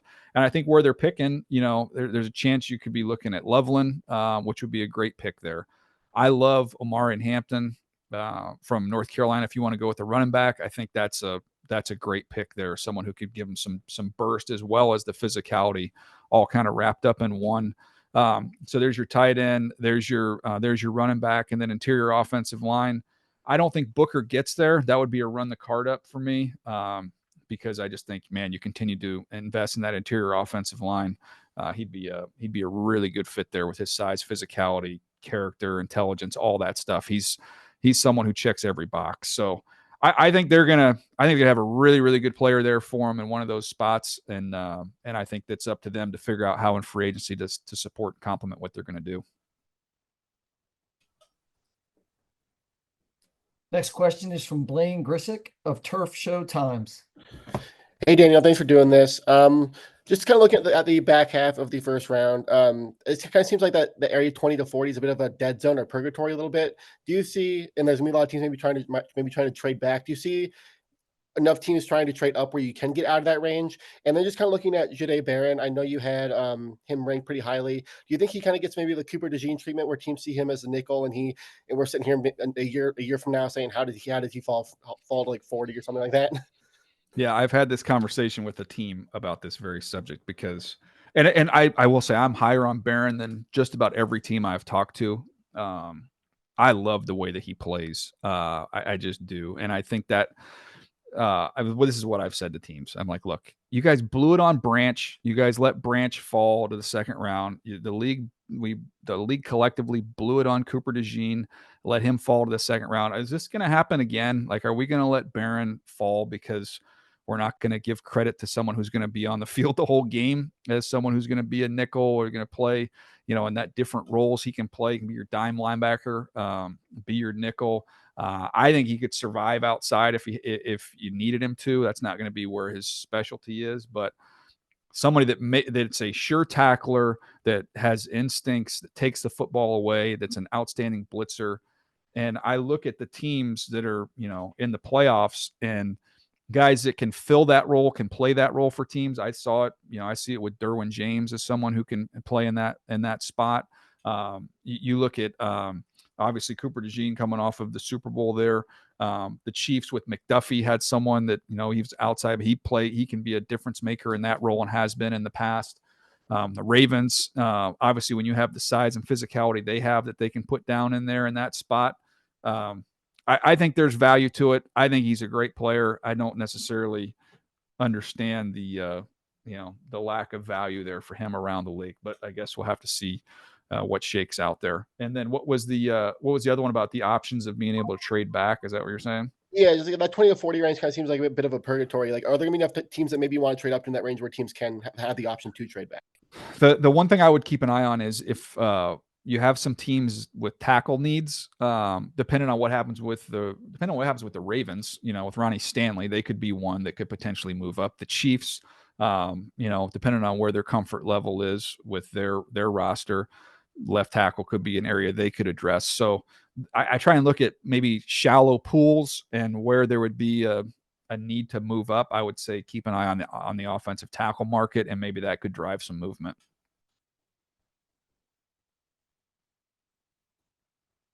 Next question is from River Wells of Bucks Game Day.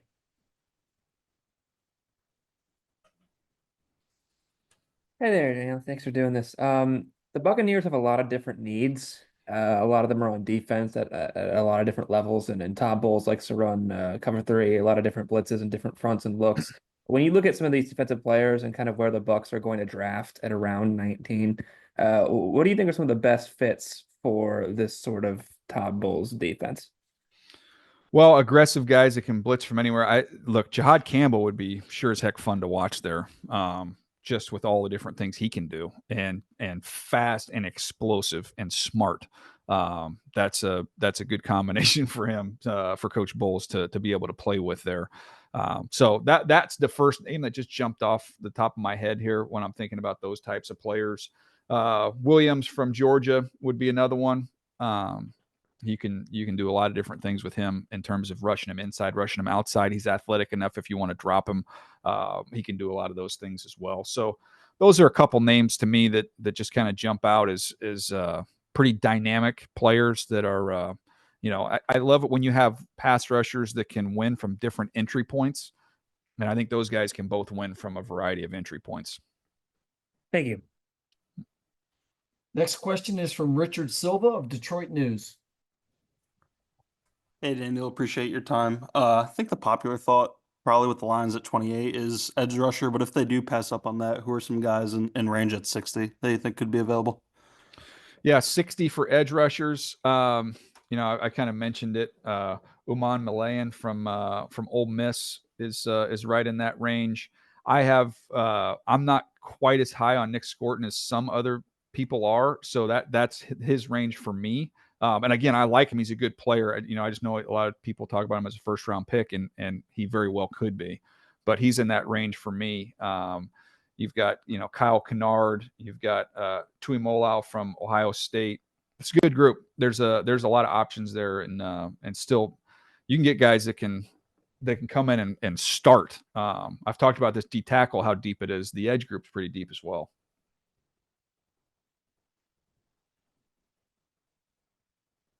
Next question is from Darian Hopkins of the Las Vegas Raiders Talk. How you doing, DJ? How you doing today, sir? Doing great. Thanks for hopping on. Appreciate it. Quick question. I know there's a lot of uncertainty with the quarterback position for the Las Vegas Raiders. It has been a lot of rumors of the Raiders moving up to get a top quarterback.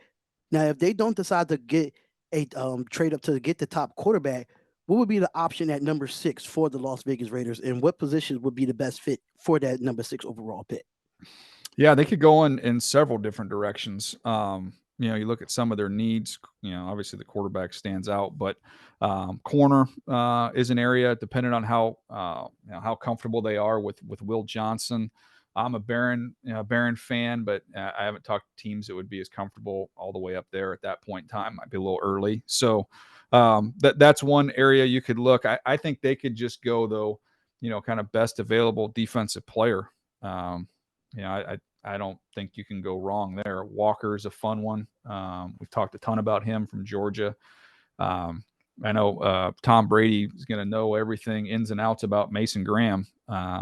Christian Wilkins and Mason Graham would be kind of a fun pairing with Max on the outside. So there's different directions, different areas they could go there, but they've got to figure out the quarterback thing at some point in time via free agency, or whether they're going to do it right here at 6, or whether they want to try and take a flyer on somebody outside the top of the draft. So I do have my did have my antenna up, because I have to go back and double check, but I was trying to remember what Chip Kelly's connection was with Dillon Gabriel, maybe as a down the line option for them at quarterback, but I'm pretty sure they're familiar with each other. Thank you, sir. Yep. Next question is from Casey Kinnaman of Orange and Brown Report. By all indications, the Browns are going to lean back into Kevin Stefanski's wheelhouse with the wide zone scheme and play action from under center elements. This is a terrific running back class. Which running backs you see as the best fit for the wide zone, and kind of give me some of the characteristics of each one? Sure. Yeah, there's again, I mentioned the depth of this running back class. The first one that just popped right into my head is Caleb Johnson from Iowa. Someone who I just think he's that one cut, foot in the ground, speed and go. He's got excellent vision. He's not going to be a real, like nifty in and out guy. He's just going to see it and go. And he's got burst, and he's got long speed. So that would be the first one that kind of popped into my mind. Other ones, Hampton obviously would fit into that as a big explosive guy. I think he's a little more loose than Johnson, but that would fit there as well. There's Dylan Sampson, not the biggest guy in the world, a little bit undersized out of Tennessee, but he's again, he can get to the perimeter, get north and south and go. He's got big time burst. I don't think he's going to time as fast as he plays, but he plays plenty fast. Those are some guys that kind of jump out to me. But I mean, the two Ohio State guys can play in any scheme with Judkins and Henderson. And with those two individually, Judkins is he's a finisher. Like, you watch the end of the Penn State game, he's their 4-minute back and he just salts the game away. He's got balance, strength, power, passing game wise, more screens, check down type. Whereas Henderson is one of the best pass protecting backs that I've evaluated. He is exceptional in that regard. And then he can run routes, he can pluck it, and he can hit home runs out of the backfield. He's not quite as good of a dirty runner inside as Judkins is, but definitely a home run hitter who in that system, again, stretch and then get up the field and use your speed and then be a factor in the passing game. Travion Henderson is outstanding. So, I mean, I go on. There's a bunch of backs, third round type, probably third, fourth round for someone like Trevor Etienne is another one that I like. So, again, it's a long list. All right, thanks, DJ. Yep. Next question is from Zach Goodall of Swamp 247. Hey, Daniel, I'm curious for your impressions of Florida's draft class. They're sending 9 guys to the combine after 2 last year. Obviously don't need to get into each one, but maybe some of the standouts to you, and in particular, Graham Mertz with the quarterback class, and if the play that he put together at Florida after a little bit up and down at Wisconsin changed his trajectory at all. Yeah, I mean, I'll start with Mertz. To me, I had him more of as a, late round priority free agent. He is a little bit older, which a lot of these guys are. He's 24. But I like the way he threw the ball on the move. I thought he held the ball a little bit long. I thought he got a little bit jumpy at times in the pocket, and I just thought there were times where I just like to see him just throw a little more trajectory. He just kind of threw a flat ball. But by all accounts, talking to the folks there about, he's a great dude. He's really, really bright. So if he can kind of just pass the threshold, as a thrower, I think he's got a chance to, an opportunity maybe as a practice squad or hang on to a roster as a backup. But to me, he was more kind of a late round guy or free agent. With some of these other Florida guys, Cameron Jackson is enormous. It's kind of unique to see a D tackle at 6'6.5", 340 pounds. He more of a flash player than someone who's real consistent. I thought he played on his heels a little bit much, but he can stack blocks. He's got real strong hands, and I thought he played with good block awareness. So anyways, interesting package with him with his size. And then I'll just give you a couple more here. Badger, the receiver. I like that he's inside, outside. He's instinctive, settles in zones. He can win with quicks against press. He tracks the ball easy. I thought his frame, he caught the ball and played bigger than his size. So I thought he was, 4th round type player. And then I'll give you one more here just with Shamar James, a linebacker. First tape you watch is against Miami. Has a nice play against Cam Ward to pick one off there. You can use him in a variety of ways. You can spy him. He's got range at the perimeter. He can carry, he can cover down the seam. I just thought, physicality wise, he got stuck on some blocks and got swallowed a little bit inside. So a little bit more of a day 3 guy for me, but someone who's got a chance. Next question is from Patrick Brown of 247 Sports. Hey, Daniel, I wanted to ask you about a couple of Tennessee guys. You already touched on Sampson, so if we could circle back to James Pierce Jr. Something you mentioned earlier was that there's a pretty wide range to where he could go. He obviously going into the season was projected near maybe the top of the draft. So what did you think? How did you sort of evaluate his play this season? And thank you for doing this. Sure. Yeah, teams are just kind of split on him. Just kind of you get stuff all over the map. He is a kind of a unique player because of his frame and his build. But gosh, when I watch him, he's just really, really explosive. Again, I mentioned those first 3 steps. Those are the ones that jump out to me. He reminds me, gosh, I have all these draft names in my head, so the current guys end up escaping me. But Leonard Floyd, tall, long, rangy edge rusher. It's kind of who he reminds me of as a player. So he's a good one. Omar or Norman Lott, the DT. He plays with power through edges. He's kind of funky in that he's got a unique rush as someone in there he'll use a Euro step at times. He can cross your face. I didn't think he was ultra dynamic, but he just got a lot of ways to kind of win in there. I gave him, what was a 3rd round grade. Elijah Simmons, the other DT, is 340 pounds, just massive. Can sit there and plug and hold the point of attack easy, holds up doubles. Not much of a pass rusher, more just push the pocket. I don't know, I'll just rip through these last two. Brew McCoy, seen him since high school at Mater Dei and at USC. Just, durability is the knock there, but he's big, he's physical, he's gonna look great. Just watching him move around in warmups, can track the ball. He's physical after the catch.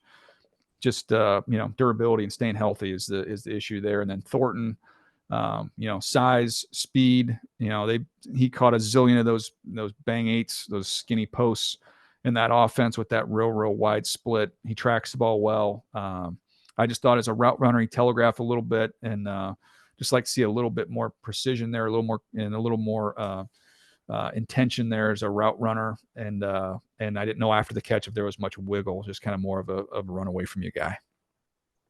Appreciate it. Yep. Next question is Destin Adams on A to Z Sports in Indianapolis. Hi, Daniel. Thanks for taking the time today. No problem. So for the Colts, they have some clear needs in the secondary with some younger pieces in the mold, and then making the defensive philosophy switch with Lou Anarumo coming over as the coordinator. What are your thoughts, I guess, on the day 1 and day 2 prospects at corner and at safety, especially in terms of being able to play in like the deep safety role? Sure. Deep safety role. I mean, Starks fits that out of Georgia. He's someone that can play in the nickel, can play high as the safety. So that one would be the first one I would talk about as someone who can range and play over the top. Xavier Watts is another one from Notre Dame who fits in there. One of my favorite guys in the safety group who's going to, 3rd, 4th round, maybe you get him in the 4th round, is Craig Whitson from Cal. He plays in the deep half. He can play downhill. He can open. He's a smooth mover. He's got speed. He's a firm tackler, and he's really smart. And talking to the folks at Cal, they rave about his intelligence and leadership. So he's someone, I'm big on trust in the back end, and I think he's someone you get in the 3rd, 4th round that I would trust putting back there real early in his career. Corner-wise, for a little more of the depth guys, talked about Trey Amos is one of my favorites out of Ole Miss. Parrish, Kansas State. In terms of like having some tools, some raw tools to work with, but you got to be a little bit patient. Darian Porter from Iowa State, height, weight, speed. He can play the ball down the field. He just is a little bit tight, but you've got some things to work with there. Another Cal kid, Noel Williams, who's got a ton of production, and I think he's ready to play right away. You can watch the Auburn game with him. He had 3 picks in that game. Picked off Cam Ward, a pick 6 against Cam Ward in that game. Real feisty, physical, maybe a little quicker than fast. We'll see what he runs, but he's another one kind of in that 3rd, 4th round range. So there's some interesting names there that I think would fit what they're doing.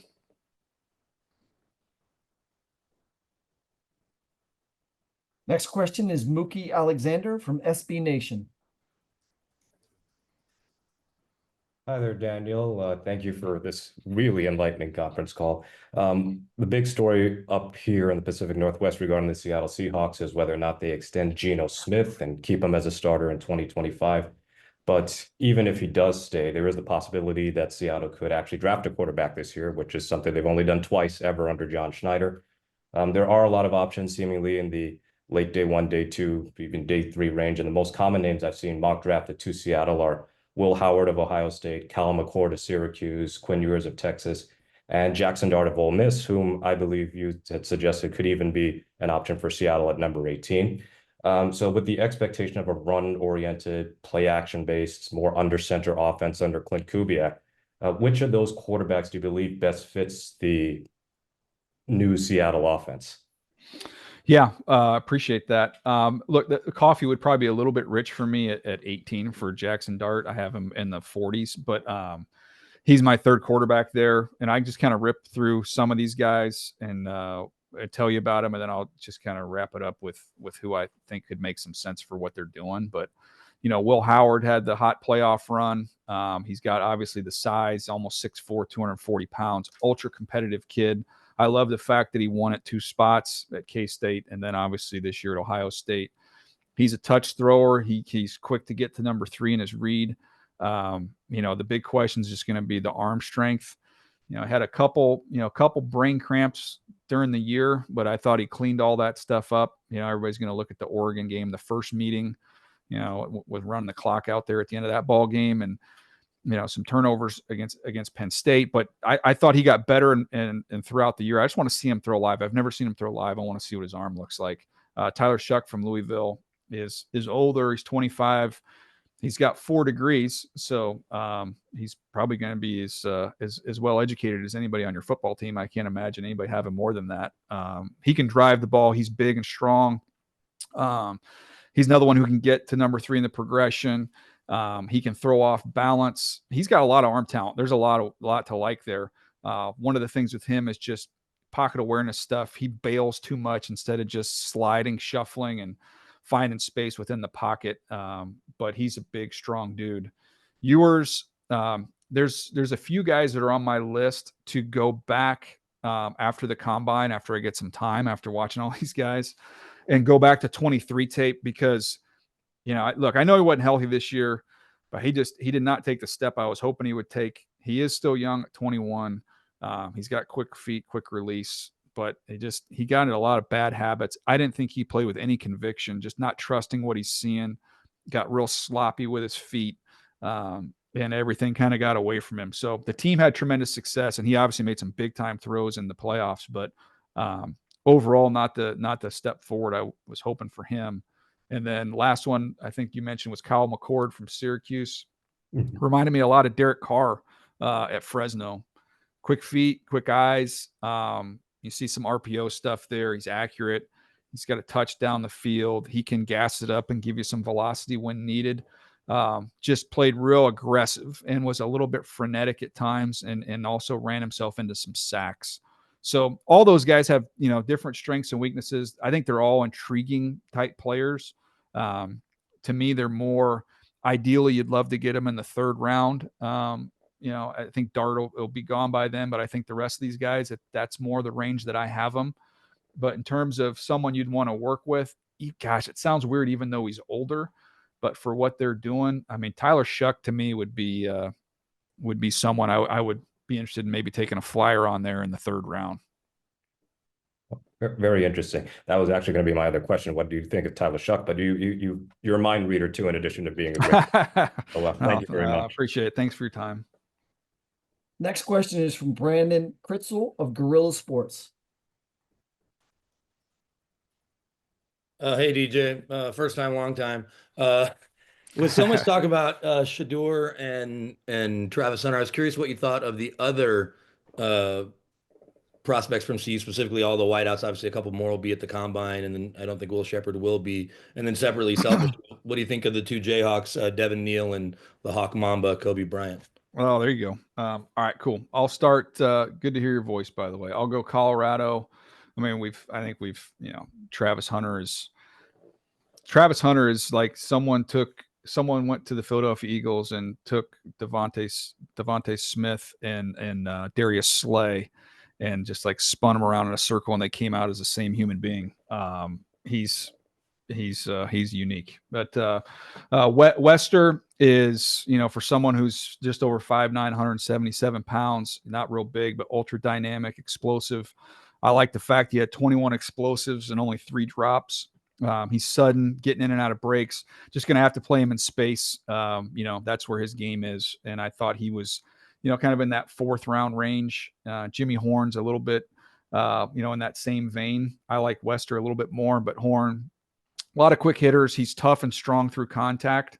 He can, he can really see things, feel things instinctive wise. I didn't think he was quite as elusive after the catch there. But someone who's definitely kind of an interesting down the line player. You didn't ask me about the Colorado State guys, by the way. There, I feel like that's not serving your market properly. When you have someone that like Torrey Horton, who's a really, really good player. I'm just busting your chops. Feel free to chime in on Torrey Horton too. Obviously, he was banged up a little bit. No, I know. He's one of my favorites. I have had a chance to go back and watch him in 23, but inside, outside, smooth mover. He can separate. He can change direction. He's got a big catch radius. Knows how to play. Knows how to work back. I think you're going to see him climb through the spring. You're going to start hearing a lot more about him as he's healthy in the spring, and you'll start seeing some buzz building on him. Let's get to your Jayhawks. I'm a Logan Brown fan. Plays their right tackle. He's got quick feet, plays a little bit high, but I just like the fact that you got somebody that can work up to the second level, swallows linebackers. He's got a little nasty edge to him when he's free. When he's free, he looks for work. So like that about him. Just overextends a little bit at times, something to work on. But I liked him to the tune of like third, fourth round. Kobe Bryant, you mentioned it. The ball production is excellent. He's lean. He's 171 pounds. I don't love that, but he can take the ball away. That the Houston game will show you that. Just watch him in cover 3, just drive and pull it away. He can find the ball with his back to the quarterback, which is very hard to do. He's got really quick feet. And for someone who's not big and who's light like that, although it's always kind of a low tackler, but he's got a decent batting average as a tackler. So he's, again, someone I think if he was a little bit bigger, we'd be talking about him probably more in that, second round range, but I think he's probably 3-4 is where we see him go. Oh, you want me to? I'm just looking through another couple more. Let me give you 2 more, by the way. Dotson had the 5 picks at the other corner. Zone eyes, sees it well, drives through the receiver to the ball. Just got out-muscled a little bit times. He's day 3 guy for me. Devin Neal, short stepper. He can make you miss. The production's excellent. Looks to get vertical as fast as possible. I thought he was a little bit quicker than fast. I'm anxious to see what he runs, but someone who's definitely a valuable option as a check down back and someone who's an efficient runner at 220 pounds. Thanks, DJ. I'll see you in Indy if you make it. All right. See you, bud. Next question is from Matt Ryan of BaltimoreRavens.com. Hey, Daniel, I appreciate you taking the time. I'm just curious, with the defensive line depth in this class and, the top end talent that they have, do you think that teams could kind of wait until later rounds just because of, how many starter level players there are? Yeah, I think there's a couple positions in this draft where that's going to be the discussion. When you look at, if you are dead set on getting a defensive tackle, edge rusher, running back, tight end, I think that you have to look at the combination. And this is, what you do in the draft room is you take the combination of players. Okay, if we take the running back in the first round and we take the tackle in the second round, what does that combination look like versus flipping it? We get the tackle first, we come back and get the running back, edge rusher, whatever position later. I just think those are some positions of real depth. So, if that's a need for you along the defensive line, running back, tight end, I think you might look at going another position early, knowing you can circle back and still get a really talented player, not just in this year, but historically, like day 2 guys. Whereas I don't know that the top 15 of this draft marries up with some of the better top 15s we've seen over the last decade. But I do think the day 2 mix, I think it's very similar. So I think there's quality to be had there. Next question, Ray Fittipaldo from Pittsburgh Post-Gazette. Hope I didn't butcher that name. You did not. Thank you. Daniel, there was a discussion a couple of years ago about the value of taking a guy like Jordan Davis in the middle of the first round, a 2-down player. He's been that for the Eagles. So same question a couple of years later, but if you could spin that towards the Steelers, would there be value there taking a guy like Kenneth Grant who could help your run defense? Or would you rather see them at 21 go after a guy with more 3-down versatility, pick your guy, Harmon, whoever that might be? Yeah. I think Kenneth has that upside in him. He's going to be 340 pounds and he's going to run under 5 flat. You're just going to see an athlete that's a freak. He just hasn't, he's not a polished rusher yet. So I think that's all in front of him. And I think in the meantime, he's someone who is going to dominate against the run. He's going to eat blocks. And, you know, as a league that's gone, you know, to so much shell coverage and become so obsessed with taking away explosives, well, you do that, you got to play with light boxes. And so I do think that talking to people around the league and just, you know, following a team around the league and speaking to people every week, there's more value in these guys now. It's kind of everything's kind of come around a little bit where it was, man, if you can't really rush the passer, I'm not going to expend high resources on you as a defensive lineman, a defensive tackle. And now it's like, you know what? We're trying to take away explosive plays. We're a little light in the box. Having someone that can dominate against the run and let us play our coverage over the top is huge. And I think he's got more as a rusher. I have this vision in my head, and this is probably a sign that I haven't been sleeping much, but I just remember going back to Albert Hainsworth when he was with Tennessee playing with Vanden Bosch. I'm not comparing him in terms of, you know, people, work ethic, all that stuff. I'm just saying a big jumbo athlete like that you could kick out at end, and then they would put Vanden Bosch inside and they could run games and do all those things with them. Like I think Kenneth Grant, he's got the ability and the tools to do some unique stuff, and he has not come close to scratching the surface of his potential. So I would have no problem whatsoever if the Steelers made that pick, and I'd be pretty pumped up about it if I were a Steeler fan. Thank you.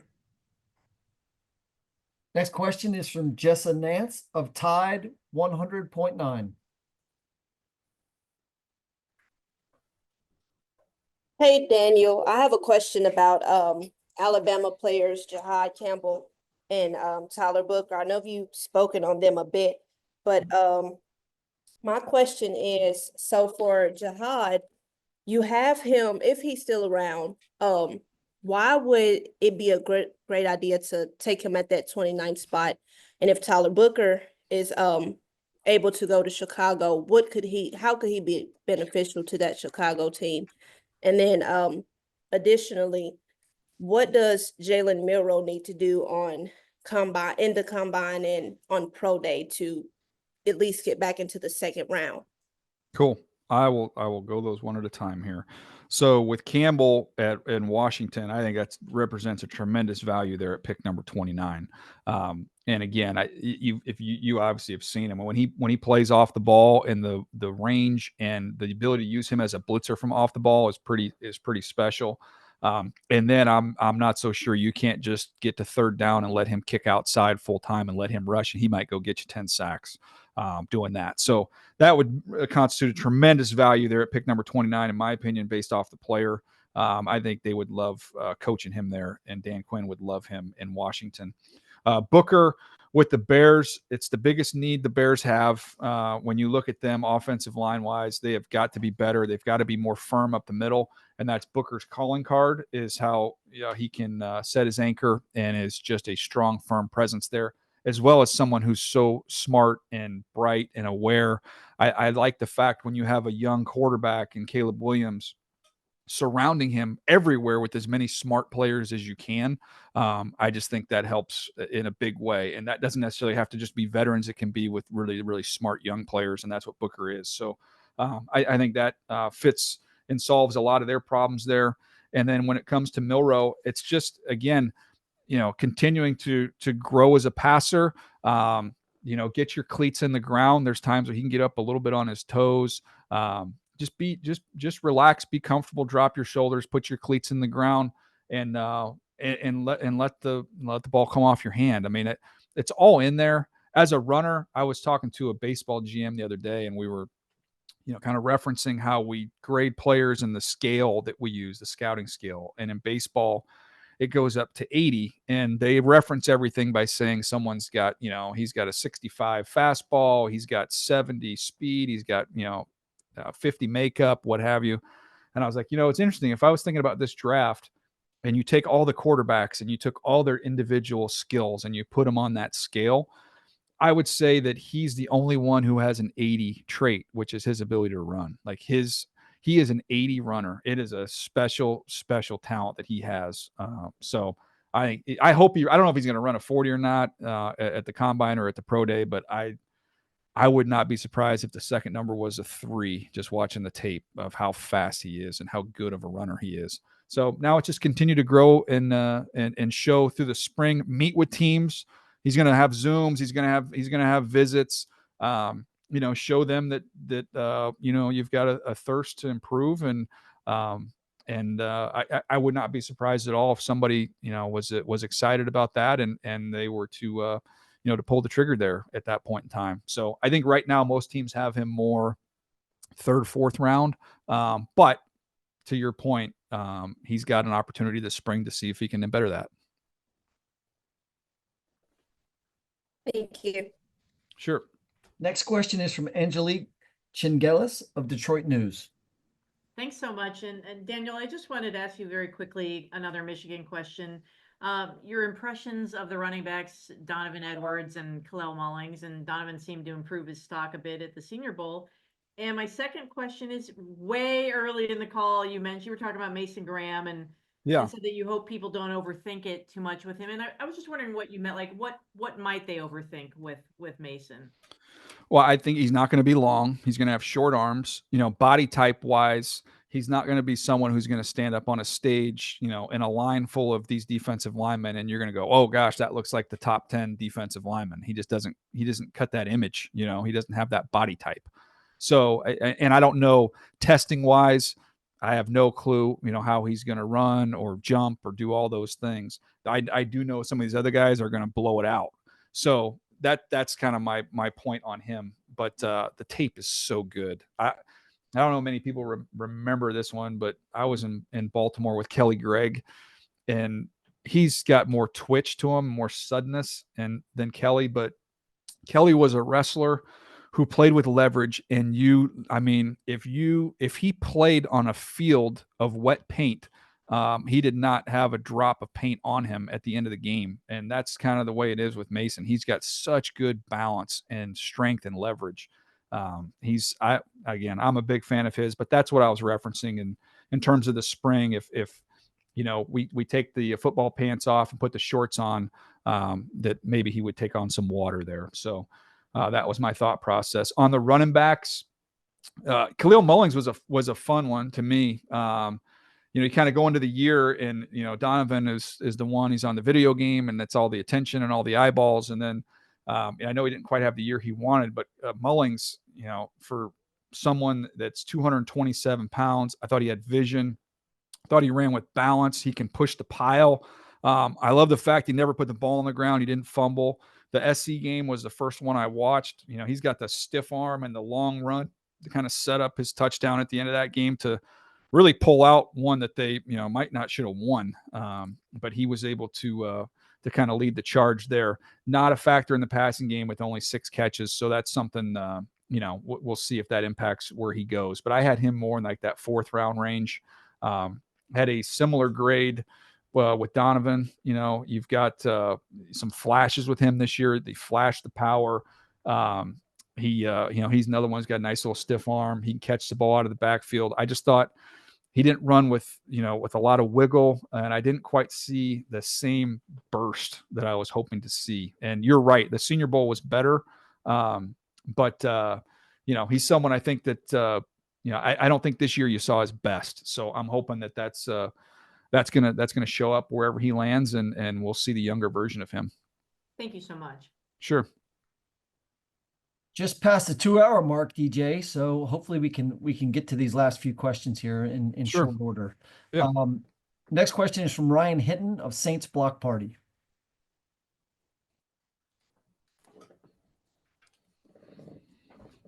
Hey DJ, sorry about that. I really wanted to find out. It seems like Jaxson Dart seems to be getting quite a bit of buzz in these last couple of weeks, especially since the Senior Bowl. I just wanted to know, like, what are your thoughts on him and kind of where does he level out at with this quarterback class? Sure. I have him as the 3rd guy. The things that you like about Jaxson, I see there's some similarities.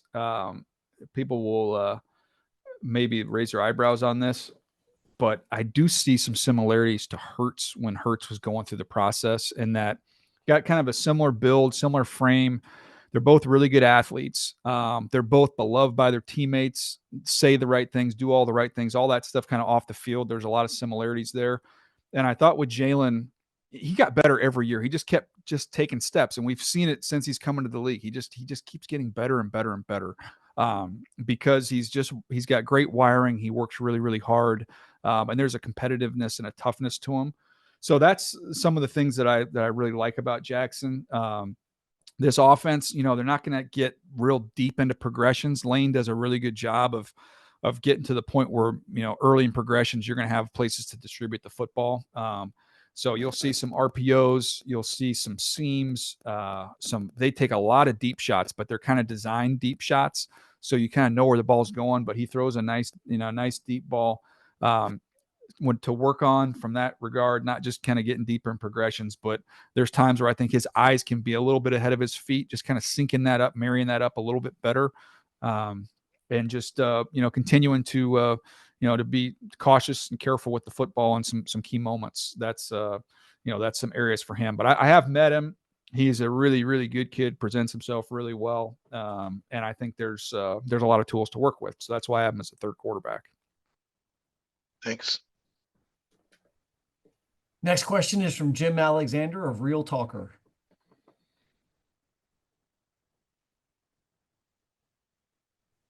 Sorry. Hey, DJ. Two Bears questions here. First one, do you think they'll have their pick of choosing for the offensive lineman available in a draft? And second of all, when you look back at Roma Dunze, he didn't have the best of years last year. Do you still project him to be the top talent that you were projecting him to be last year? Yeah, I don't have any concerns about him. I think he's going to be really, really good. There was, obviously there's issues up front, offensive line wise, and there was a lot of mouths to feed there. So I'm excited about Ben Johnson coming in there. I'm excited about him getting, to really have an opportunity to take off there. Caleb's going to be better. I just think everything else around him is going to be better. But when I watch the tape, I still see somebody that can get open. I still see somebody that can make plays. And I think you'll see him. His makeup's so good and the talent's there. I don't really worry about him going forward. And then when you look at where they're picking, do they get, the first crack at an offensive lineman? There's some teams ahead of them that could pull the trigger. So I think that's TBD. But I do think the fact that, their need being along the interior, I think they're going to have their pick of interior guys. So that, I know it's not the sexiest thing in the world. I know people don't want to get super excited about taking a guard with the 10th pick, but if you watch the Bears play last year, you might be excited about taking a guard with the 10th pick. Thanks, DJ. Yep. Next question, we're going to go international. Ricardo Gomez from Portugal. Hola DJ, saludos desde México. Hello DJ, greetings from Mexico. Oh, from Mexico. ¿Quiénes son algunos prospectos fuera del radar que podrían elevar su stock en el combine? What are some under the radar prospects you think could make a huge impact during the combine and rise their stock?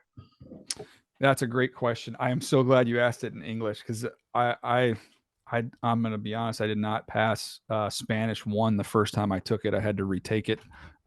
So I'm not proud of that, but I did eventually get a passing grade, although I think it was a C. When I'm looking at some underrated players that I think are going to flash at the combine, well, I've mentioned Hairston from Kentucky. He's going to absolutely fly, and I mean he's in my top 50, but I think he's got a chance to run himself up into the first round conversation. You'll hear some buzz and some conversation about him. There's a couple of edge rushers and defensive linemen that I think you're going to see test really, really well, that I'm high on, that are good football players. Savion Jones from LSU is going to work out really well. He's 289 pounds, and he was dominant in the Senior Bowl game. I mean, he's going to be a day 2 pick, but I think you could see him really put on a show there and run particularly well. You look at the edge rushers that are going to be impressive. I think Braden Swinson from LSU, his teammate, has a chance to work out, run really well. Aman Hassanin from Boise State, who's a great story, is a kid who grew up in Egypt. He's productive there at Boise State. He's going to test. I think he's going to surprise some people with how he works out and how he tests. So those are some of the guys that I think you'll see create some buzz there. I'm trying to think of maybe an offensive lineman I can find for you. Well, I mean, he's not necessarily under the radar, but I do think Membo from Missouri is going to work out extremely well at 330 pounds. We'll be talking about him. Next question is from Phil Jones of New Stitch Media. Hey, Daniel. Thanks for having us on today. No problem. So just jumping on the number 6 pick with the Raiders. I know you have on your mock draft 2.0, you got Shedeur falling to them. But, in the last few years, we've seen the Raiders needed a quarterback, and, they kind of just didn't go that route. Is there a possibility if Shedeur is not there at 6, besides going defense like Will Johnson, like you said earlier, will they go someone like, maybe McMillan or maybe probably Jeanty, and then come down to the 37th pick? Will they probably look at a Jaxson Dart or maybe Jalen Milroe?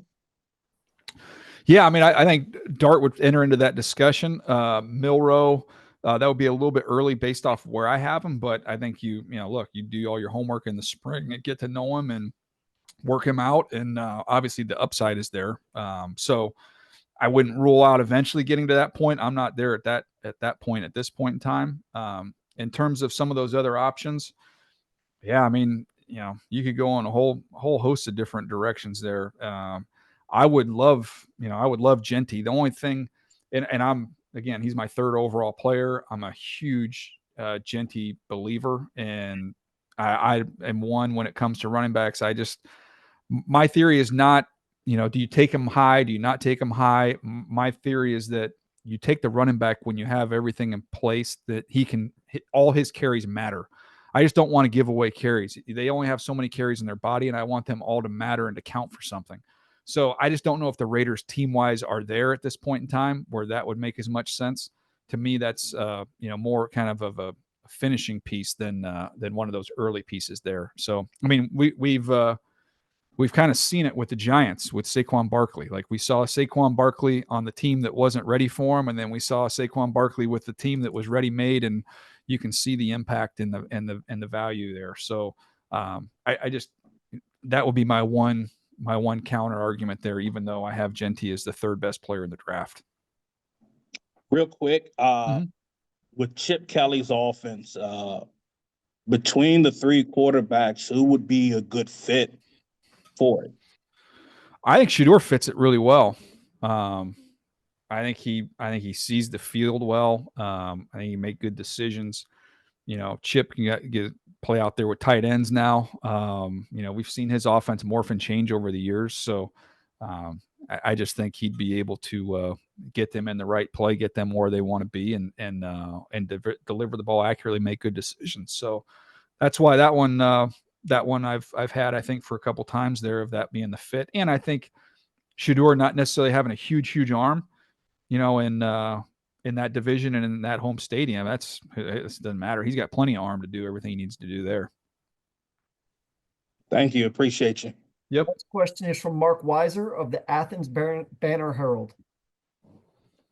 Hey, Daniel, you alluded to another big Georgia draft class. Safety Dan Jackson did not get one of their 14 combine invites. Did that surprise you? And what value do you see in him at the next level? Yeah, I was surprised because he had a good week at the Senior Bowl. He had a couple big hits, both in practice and in the game.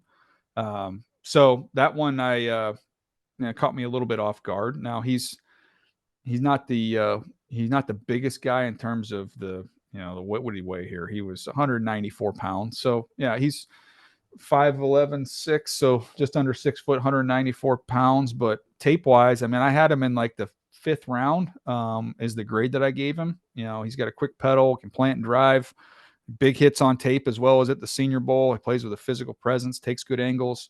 There are some misses. He has some ricochet misses just because he doesn't wrap up, but it's not for a lack of throwing himself in there.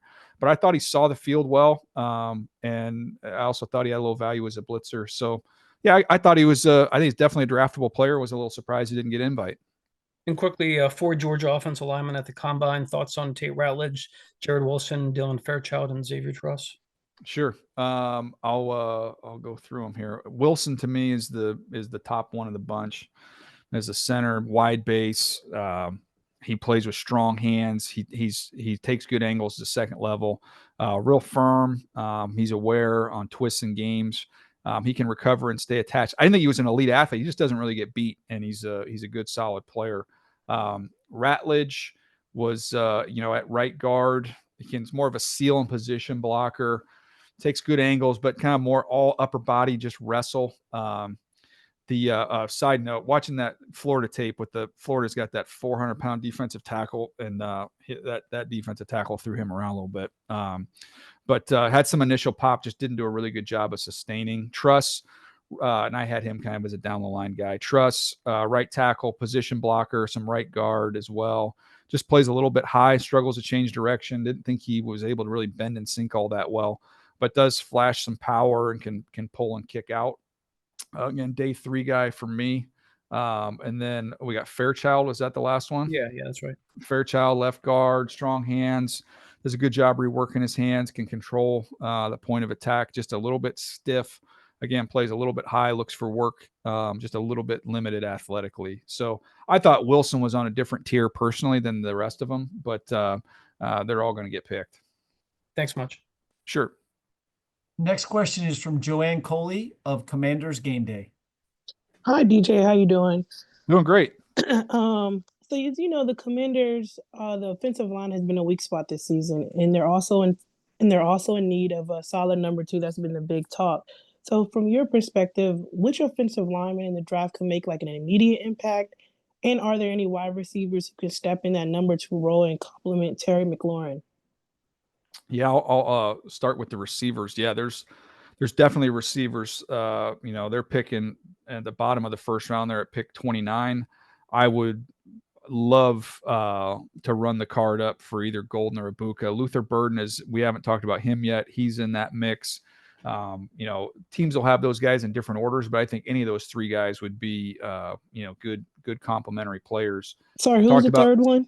Which with Luther Burden from Missouri. Oh, yeah. Yeah. So I compared him to Stephon Diggs coming out of college. Real quick, athletic slot, a lot of quick hitters, really strong hands, great body control.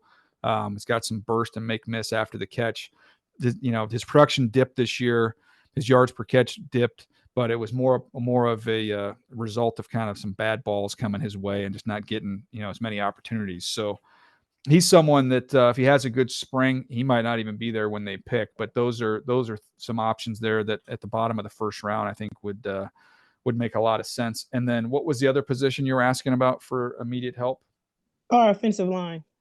Yeah, offensive line wise, same guys we've kind of mentioned. Donovan Jackson, Gray Zabel. Those would be a couple that would be plug and play guys right out the jump. If they were to be there at pick number 29.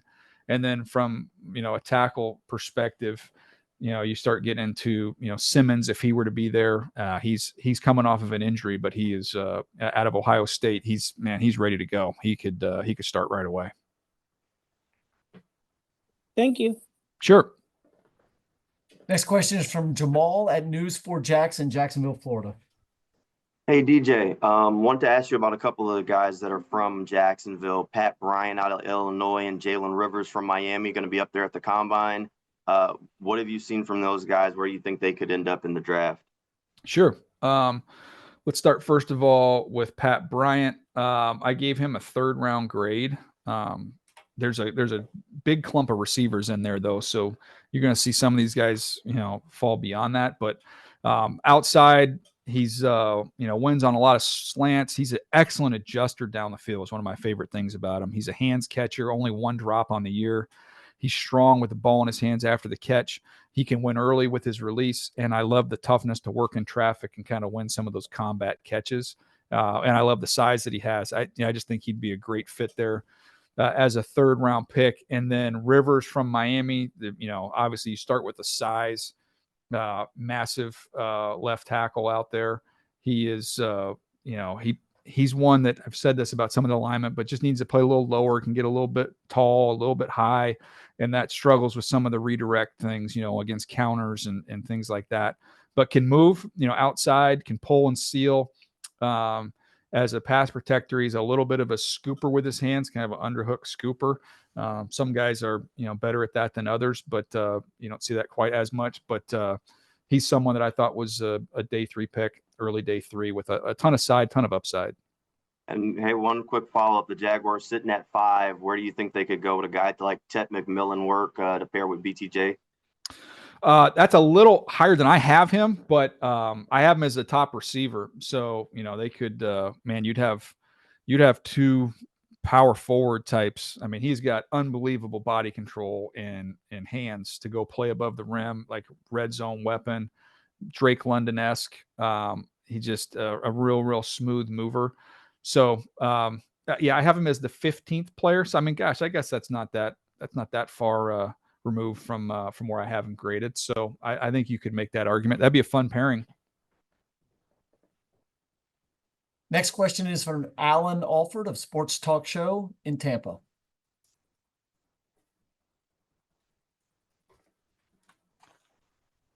Okay. Thank you, Daniel, for doing this. Really appreciate it. And thank you so much. And so my question is, Hall of Famer Deion Sanders, Coach Prime did say that Shedeur Sanders, he doesn't want his son playing for 4 teams. That's the Browns, the Titans, the Jets, and Bears. Will this cause an issue, let's say, if he does want to get taken by one of those teams? Is that like new news, by the way? I hadn't seen that. It's something that, his dad basically said that, hey, I don't want him going to these 4 teams. I don't know if it's so new, but it's something that his dad put out there. Yeah. So I know that you have him going 11th. I know you have him going 11th, but just in case something does happen, it's a draft. How do you feel this might play itself out? Yeah, I mean, look, I haven't seen all of it to wrap my head around it, but look, I think if you're a team and somebody doesn't want to play for you at that position, it's kind of a big deal. I don't know that I would, I don't know that I would fight City Hall on that one if someone really was adamant about not wanting to play there. So again, it's that would be kind of unique, but I do think that Deion's right and smart from the standpoint that fit is incredibly important. And, we look at all these different quarterbacks last year, just watching the Sam Darnold last year, seeing Baker Mayfield for the last couple of years, you have seen, where you are matters and fit matters.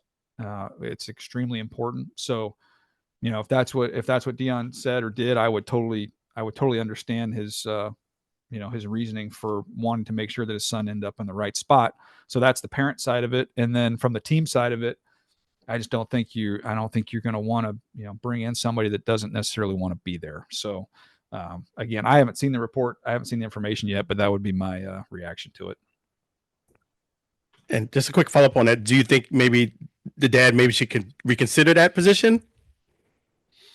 Well, I don't think. I mean, look, Deion's not the average, coach or dad. Like, he knows the NFL inside and out. I don't think that Deion would speak or say something without doing his homework and saying it with conviction. So, I wouldn't want to be the person who's going to try and change Deion's mind if he's said that publicly. Then I know he's done his homework on that, and I wouldn't imagine that would change.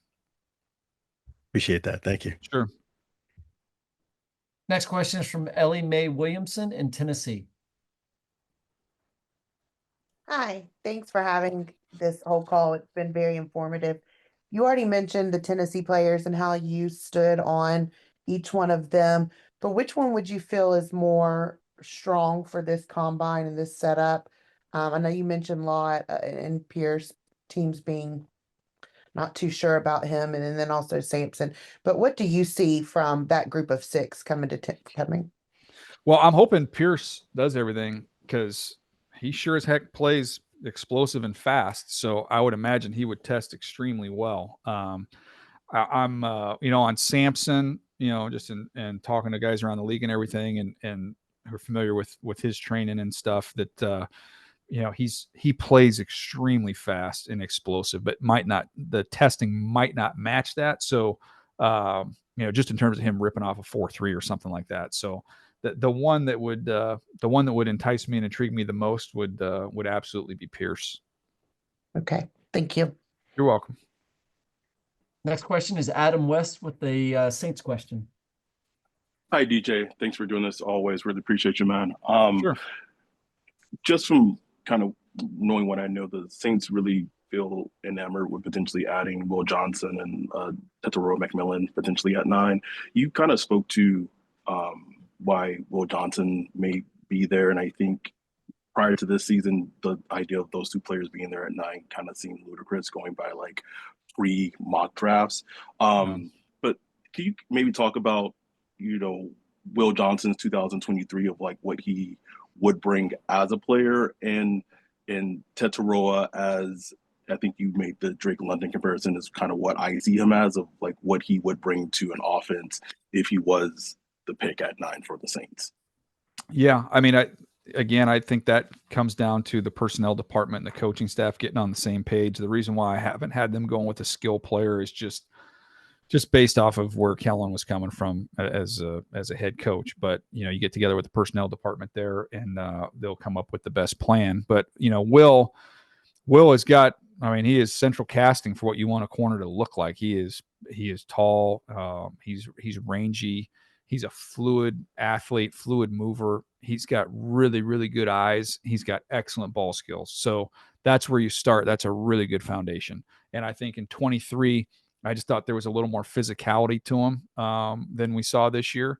So, that's, that is what it is. And then I just thought guys got on top of him a couple times this year. And that could be just, it could be not necessarily have to be a speed thing, can be a focus thing. And, they played a lot of games the year before. Obviously, the team was in a different position.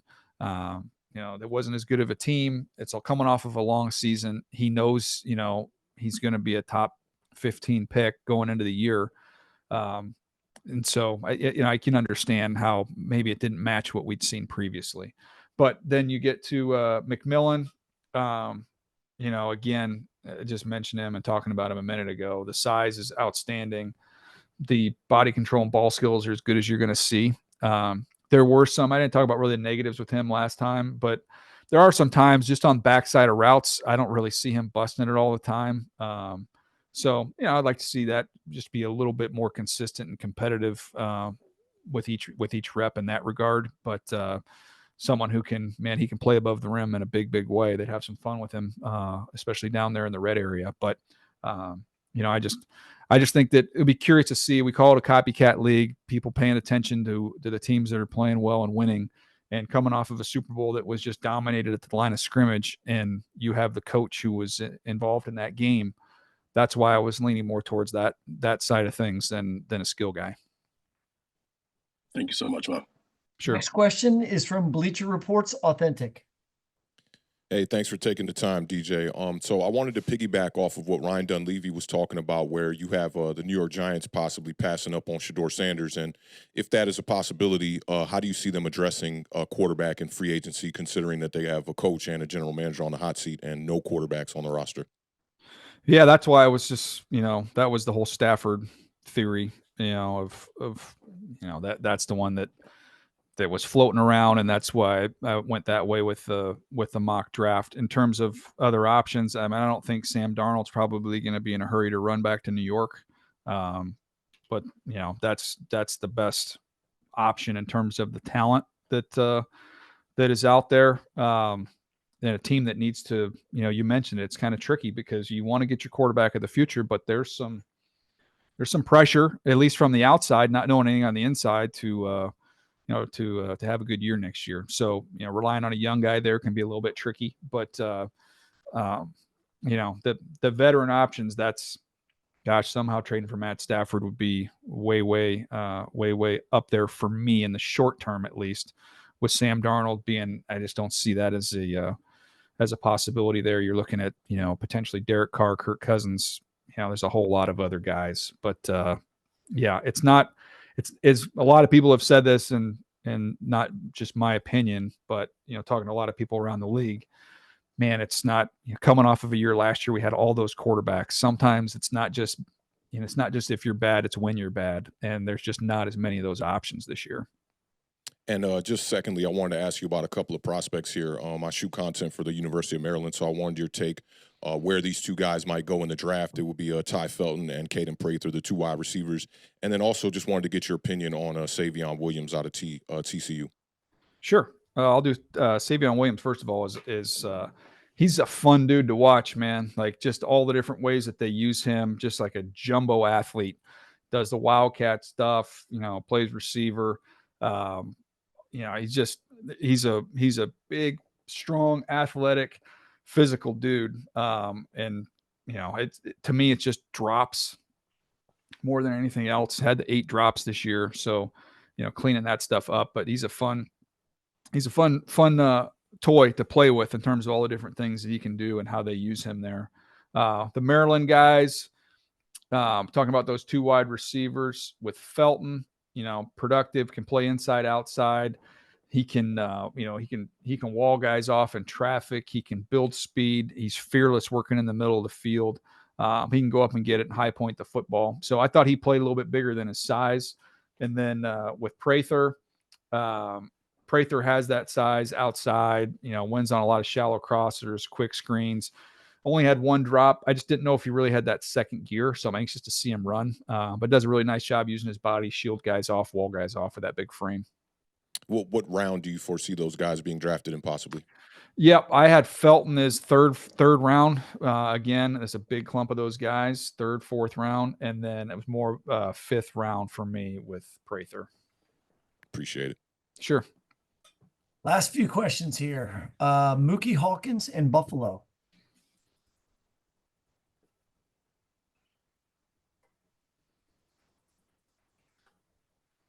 Mookie, you're on mute.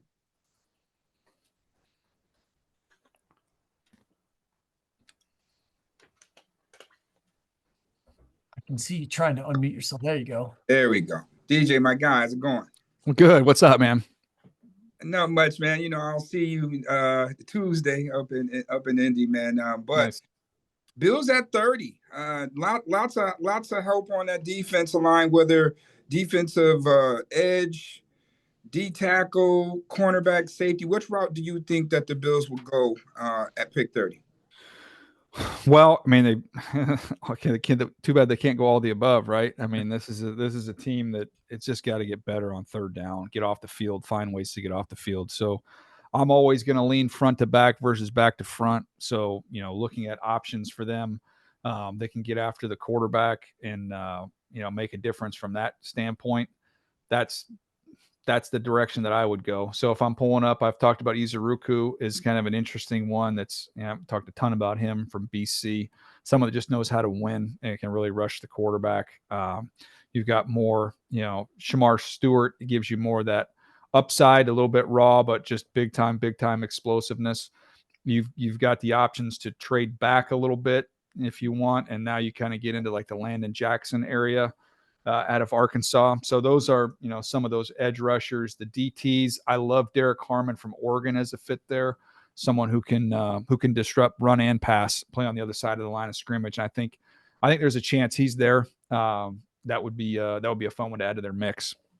Absolutely. And on the flip side, the Bills don't really need too much on the offensive side, but I think they do need a playmaker. But my guy, Authentic, mentioned it first.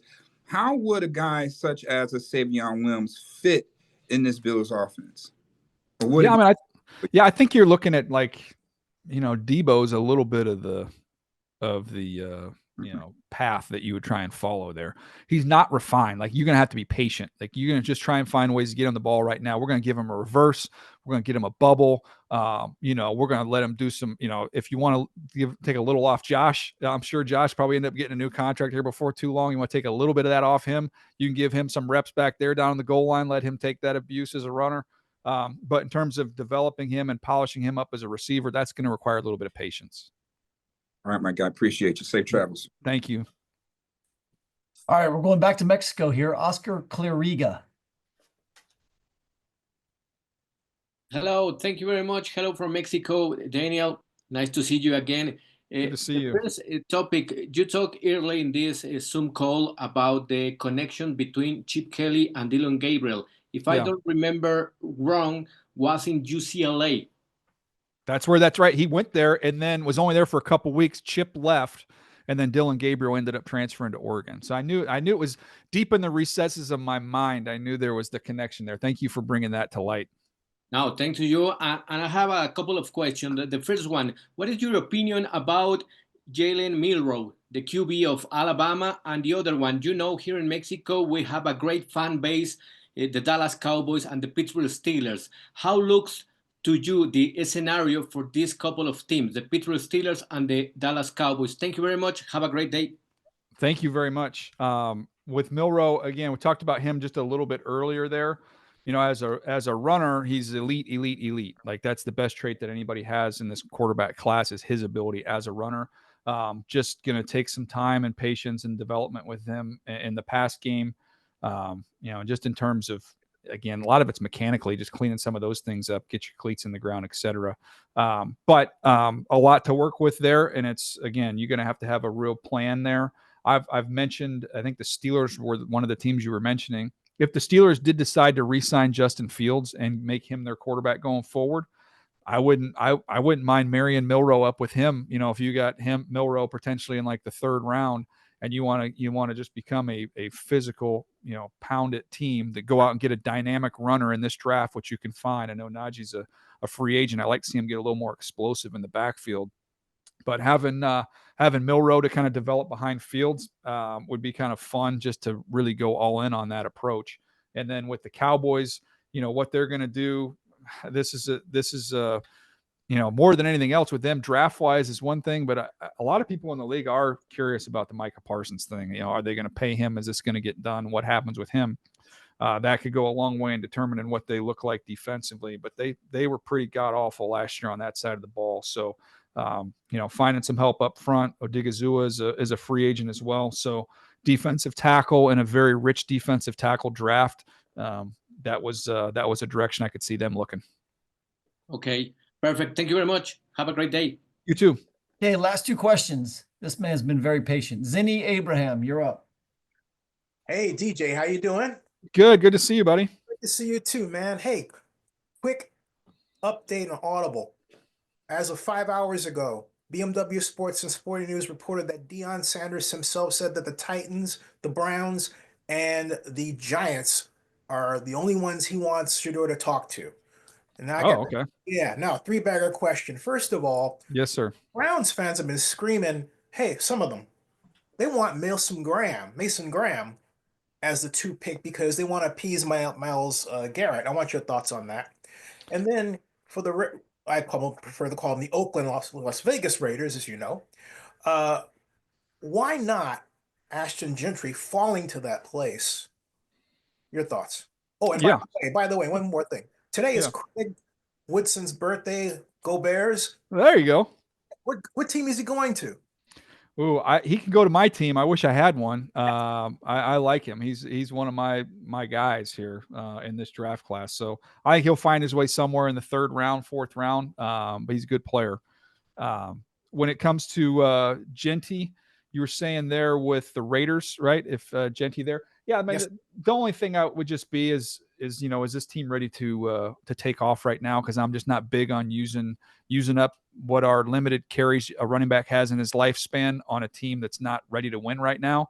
I almost would rather kind of build up the rest of the infrastructure and then kind of drop the quarterback or drop the electric running back in there at that point in time, so that every single one of his carries is helping us, where we want to go. Are you saying then that Pete Carroll is not equipped to make the team ready? I think where their roster is presently and where there's 3 playoff teams inside their own division, that they are.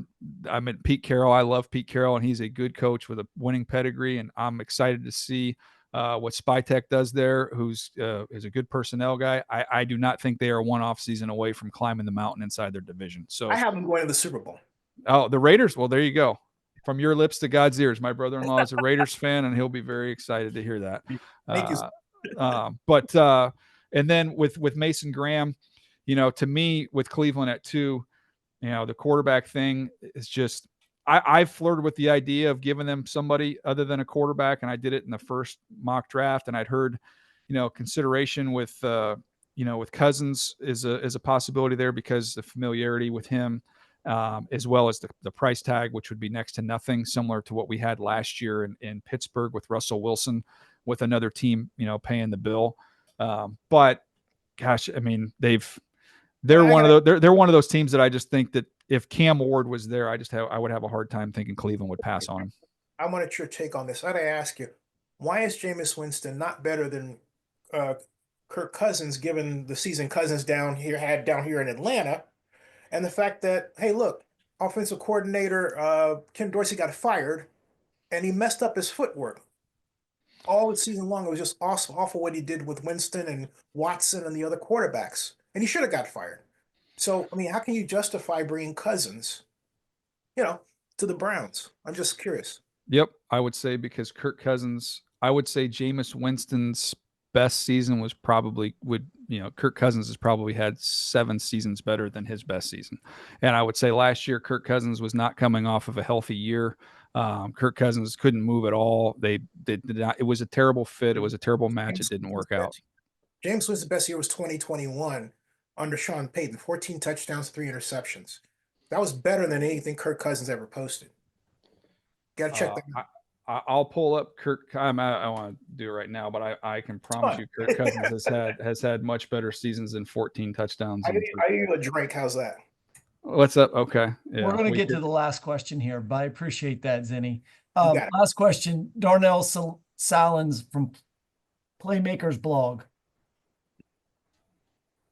Hello, Daniel. Thank you for doing this. Sure. My question is about the Rams. I see in your latest mock draft you had Darius Alexander from Toledo at the 26th spot.